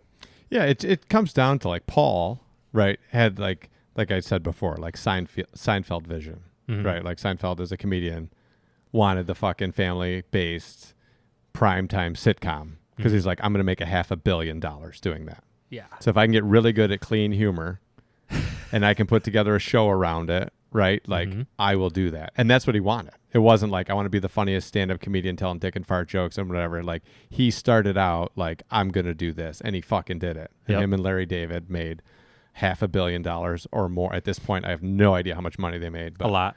As of like 10 years ago, it was like $500 million a piece. Yeah. And that was the vision. And Paul was the same thing. Like Paul started out in disc golf and doing this with the long-term vision of like, this is going to pay off and be this huge thing. And then when it did, it worked. But he got there and he made it happen because he had long-term vision the entire time, right? Like just did it the right way, you know, and whatever. And I think with disc golf, you need to have someone with that. And I think the Pro Tour more closely resembles having that kind of vision than the PDGA. And what it should be is like, how are we going to get to a TV contract? Because the TV contract is what's going to change it from like the winner of Worlds getting $16,000 to the winner of Worlds getting $160,000. Yeah. Right? Like, how do we get there? And that's with a TV contract. So making the live stream better, making people more interested, making the sport, you know what I mean? Like all of it, like legitimizing the competition, making Worlds this like epic thing, doing all that stuff and whatever.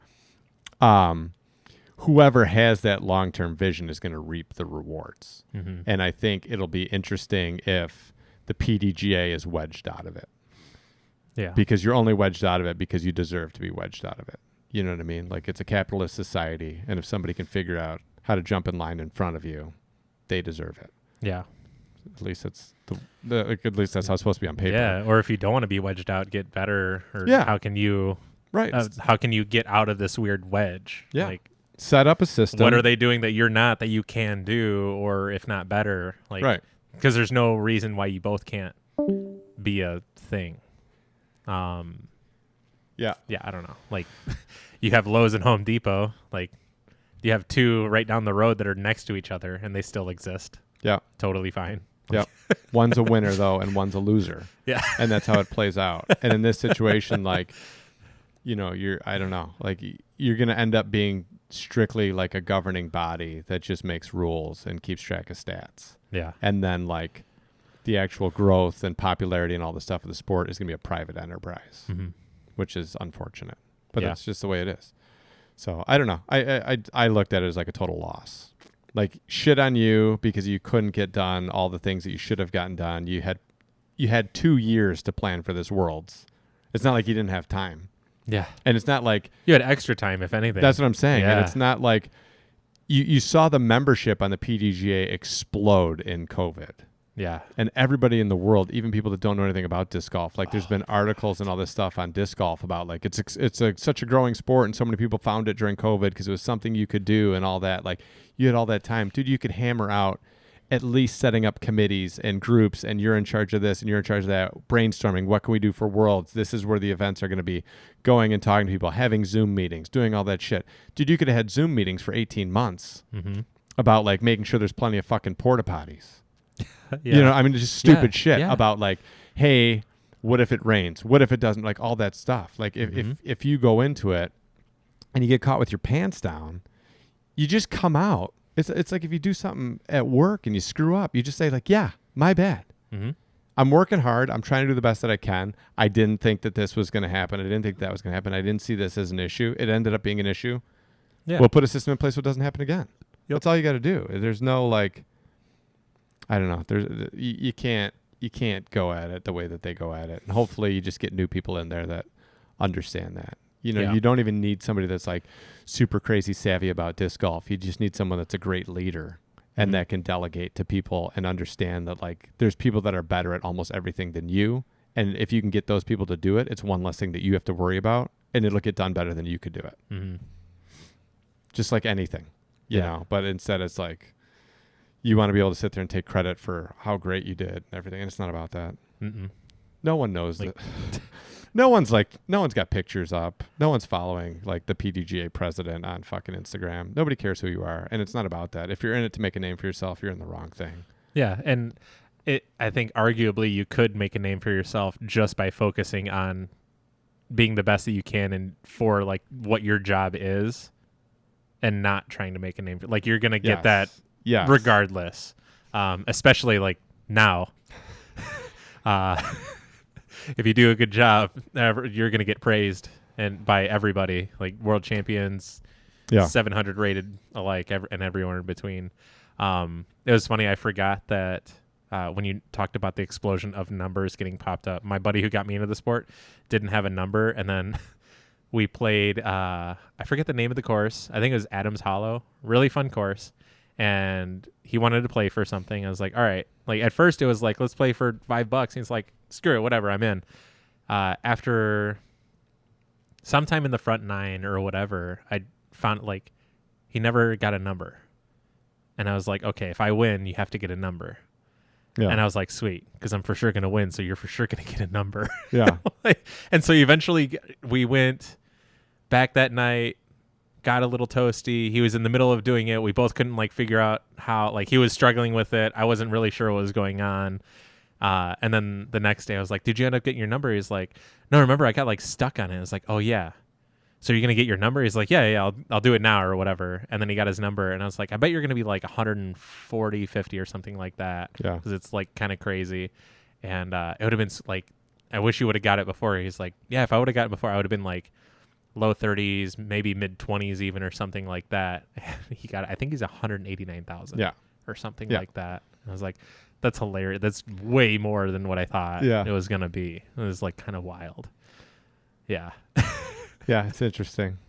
Yeah. It's I went to Gabby's dad's house for the 4th of July. He's got an apartment on Cass Lake. Mm-hmm. And so we went out and whatever. But I was like swimming around and so I don't have my shirt on. And so his friends were there and they were like, "What's The Natural?"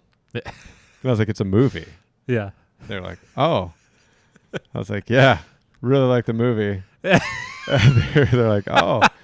And I was like, "Yeah, it's a baseball movie." I'm like, "I'm not really a baseball fan." I'm like, "It is a great movie." I'm like, "But, you know, it's Robert Redford and, you know, so it's a great movie, but it's about a guy that was like a great baseball player when he was young and then ended up getting shot by this woman in a hotel, got out, like just disappeared off the face of the earth for like an extended period of time, and then somehow like worked his way back and ended up like back making it to the pros, like late 30s, early 40s. Really? And like finally became a pro baseball player at like 38 or something. Really? 40 years old. Yeah, it doesn't say in the movie like how old he is, but like That's crazy. he's an old dude. I'm like, so then he goes and like, you know, basically is like the best fucking baseball player of all time. And then whatever. It's kind of like Joe Revere syndrome. What's Joe? Okay, so you know Joe Revere though, right? No. Okay, Joe Revere is a disc golfer. He's extremely good. Very good. Colorado, whatever, knows Jared.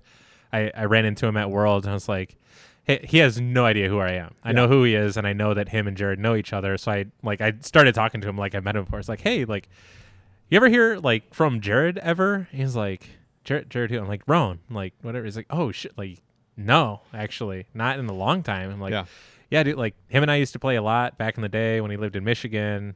I still live there or whatever. And he moved to Colorado and he was like really good, blah, blah, blah. He was like, yeah, we thought he was going to be like the next big thing, this and that and whatever. And then just like nothing. So anyways, Joe started disc golf kind of similar to Brody, like late. Like I think he picked up disc golf when he was 28 and then just like went ham. Like he can throw really far. His mechanics are really good. Like he's spot on. His thumbers are kind of insane. Not like JC Kester insane, but real big still. And it's kind of this like Tristan Tanner insane. No, like I don't know. Tristan Tanner's got like other. Does he have crazy overhands? Yeah. Really? Yeah. From Okay. CCR. I haven't seen that then. Bombed some fucking thumbers. Really? Yeah. Okay. Yeah, the craziest one that I seen was the sidearm with Yuli when they did the 3-pack challenge, and everyone was like, "The fuck just happened?" with an Explorer or whatever. But anyways, like started disc golf late in age, whatever, and then just like became very good. Like in Colorado, he wins like everywhere. Yeah. Like he's solid. And then the biggest tool being he's got thumbers. And so at least the couple of courses I played that weren't just the little dinkers, having a thumber would help you a lot, especially if you're like, if it was tall and accurate, whatever. Yeah. Yeah. But anyways, Yeah. reminds me of that. It was funny talking to them about it. I was like, so I turned pro at Mhm. 41. I Mhm. was like, so it made sense to me. And I just assumed like, I'm going to be a world champion or whatever. I was like, so that's why I got the tattoo. And When did you get the natural? when we went to Kalamazoo. When we went to Kalamazoo to help Will qualify for AmNats. Oh, okay. So I was still playing AmNats, but I was going to turn pro right after AmNats. Mm-hmm. So we went, and it was the same shop that I got the Chief at. Oh, really? Yeah, so I wanted to go back to the same shop I got my first tattoo at and get the natural, being that I was going to turn pro that year. Yeah. And, so I got that, and then they're like, what's that number about? And I was like, it's my PDGA number. And they're like, what's a PDGA number? So I was like, well, when you become a member of the PDGA, I was like, which is like the governing body of disc golf, you get a number. I'm like, so they're both kind of a joke. I was Mhm. like, but the one on my arm is like, so I can flex on you. Yeah. You know who I am. And Yeah. they're like, oh, we saw you with the sleeve, and it was a 69, and we thought that was pretty interesting. And then we saw there were more numbers. We didn't know what it was about. I was like, yeah, it's my PDGA number. And they're like, Yeah. so you're really into disc golf, huh? I was like, yeah. I will permanently ink my body I was like, for yeah. disc golf. I said, there's a better tattoo that's on the horizon. I was like, I'm in this tournament that's kind of hard to describe. I was like, but the name of the tournament's the Gladiator. I was like, Yeah. and if I win, I think I'm going to get a Gladiator tramp stamp, like big, thick black letters across my lower back, Gladiator. I was like, which will be epic. Really? Yeah, and Oh and my the God. woman I was talking to was like, "Oh my God, that'd be hilarious." And Gabby's like, "No, he's serious." I was like, "Yeah, I'm serious." I was like, "This will happen." No, he's serious. Yeah. Oh my God. I think that'd be the best. That's amazing. You wouldn't have that same shop do like a sweet Gladiator tattoo, just big bold letters? No, so the guy that did my natural tattoo sucked, Okay. and I'm wildly unimpressed with the tattoo. Yeah. Yeah, so Yeah. he's out. The Yeah. guy that did totally. the guy that did my number, I'm probably just gonna stick with him. Okay. Jay Derma. I'm probably just gonna stick with him to do the rest of the tattoos Okay. because that number was super quick. Mhm. And it has aged and everything like fucking fine wine. Yeah. It's amazing. Like he just did a bang up job. Who did the chief? This guy, John Mosier Really? is his name. Okay. Yeah. He's like super famous at this point Yeah. and just does like celebrity, basically like guest. I don't even know what it would be like. Basically he'll like come to your shop for like a month. Okay. And you'll like set up an area for him, and he'll just work at your shop for a month, Mm-hmm. just for like publicity for your shop. For some clout. Yeah, Yeah. like John Mosier is going to be here in July. Yeah. And What if you like reached out to him on Instagram? I have had a- a picture of you, like the chief on I your did. phone? Did really? Yeah, I reached out to him on Facebook. Did he He respond? doesn't check any social media. Okay. He's like a fucking ghost. Yeah. So when I went there and talked to them, the guy that did my tattoos, like, yeah, I was here at the end when John was here. He's like, and it was just a shit show. He's like, him and his wife owned the shop. They ended up buying the shop. Like him and his brother started that shop. I got the tattoo right when they started the shop, and him and his brother owned it, and then him and his wife owned it, and then she was basically the owner, and like she basically just used it as like a piggy bank. So she just like take money and like Yeah. whatever it was, and then their relationship got really shitty, and then he just left. He was Mhm. like, I'm out, and left, and then they had problems and whatever, and then this other guy ended up like buying the shop just to keep it going, and she left and whatever. It's just like a shit show. But he left and went to Japan to learn the like traditional Tapping. with the Mhm. rake or whatever. Mhm. He went to learn that, and then he also learned like traditional tattooing, like traditional Japanese tattooing. So he actually has another name that he goes by. It's like Mm. Hiroshi or something, whatever it is, and like that's like his name basically Yeah. at this point is that. Okay. And he's famous for like koi, like all the traditional Japanese tattooing. And he Gotcha. can also do a tattoo without the gun. That's crazy. So that's what I wanted. Yeah. So I had reached out to him of like, hey, you did this chief, because I know he knows the chief, because when he did it, he was like, I bet him money that he couldn't do it. Yeah. And Like there's no way he doesn't remember. yeah, and this. when he did it, he was like, "This was like definitely one of my favorite tattoos I've ever done." He's like, "One I really like because he just did it freehand," Mhm. but he was like, "I've always wanted to do one of those and nobody ever got it." And Yeah. he's like, "That's awesome." So I know that he would know it Mhm. if I messaged him. But I wanted him to do because I wanted a tattoo that's not a gun. But he just ghosted it, and evidently like he's a fucking ghost. Like he'll just pop up somewhere and work. Like when I was talking to them, they're like, yeah, we've tried to get in contact with him, or whatever. They're like, he's literally just a ghost. He'll show up somewhere, work there for like 3 months to do like a residency. That's what it is, like a celebrity residency. Yeah. And then he'll just fucking fall off the face of the earth. And he got into like carving, like doing carvings and stuff. So if you go to his Instagram, like a whole bunch of his shit is like not even tattooing. Really? It's like I carved this box. It's like, okay. It's like it's not that sweet, you know? You're like, all right. It'd be like all of a sudden like Simon got into like doing the like paint murals. Yeah. And like you were like, what? hey dude, do you want to do a clinic? And he's like, no, dude, I'm really like deep into these paint murals. And you're like, all right. Okay. So do you not throw frisbees anymore? And he's like, I gotta go. And then like you just called back and it was straight to voicemail, and you were like, all right, what the fuck's happening? Yeah. Yeah. So that's that guy. That's wild. There's who's the singer for Van Halen? What's his name? David Lee Roth? Yeah. Yeah. So did you see the Joe Rogan? No, but you told me about it. Okay, but he's got the I forgot that this was on there, but he was talking about how he went to Japan because he wanted to get a tattoo or whatever, and Joe wanted to see it and like, can you show me a little bit? He's like, well, it's on like my back and it's this big piece or whatever, but I can like show you like my arm. And he's like, oh, that's like pretty sweet, but like, can we see the whole thing? I was thinking it was just like up and like around or something, and it was literally like full back piece down to the arms and elbows, and it was like this super beautiful thing. And it was, I don't remember how long he said it took, but it was like bottom of his neck down to like up above his butt up to his arms, like so many hours. Like I can't, and especially everything tapped, whatever. Yeah. Kind of insane. It was super beautiful. I have one buddy that has a tap tattoo, and I always thought it was a lame tattoo, and then when he told me that's what it was, I was like, oh, that's sweet. Yeah. Yeah. That's wild. Yeah, it was just like a pattern on his like shoulder. Okay. And I was like, oh, okay, that's sweet. Yeah. Yeah. I'll get one before I die. Yeah. For sure. For like whatever it's gonna be. I don't know. But yeah, I'll definitely get one before. Yeah. I've always mulled around the idea of like getting a tattoo and not at the same time. And there's two different ways they do the little stabby guy.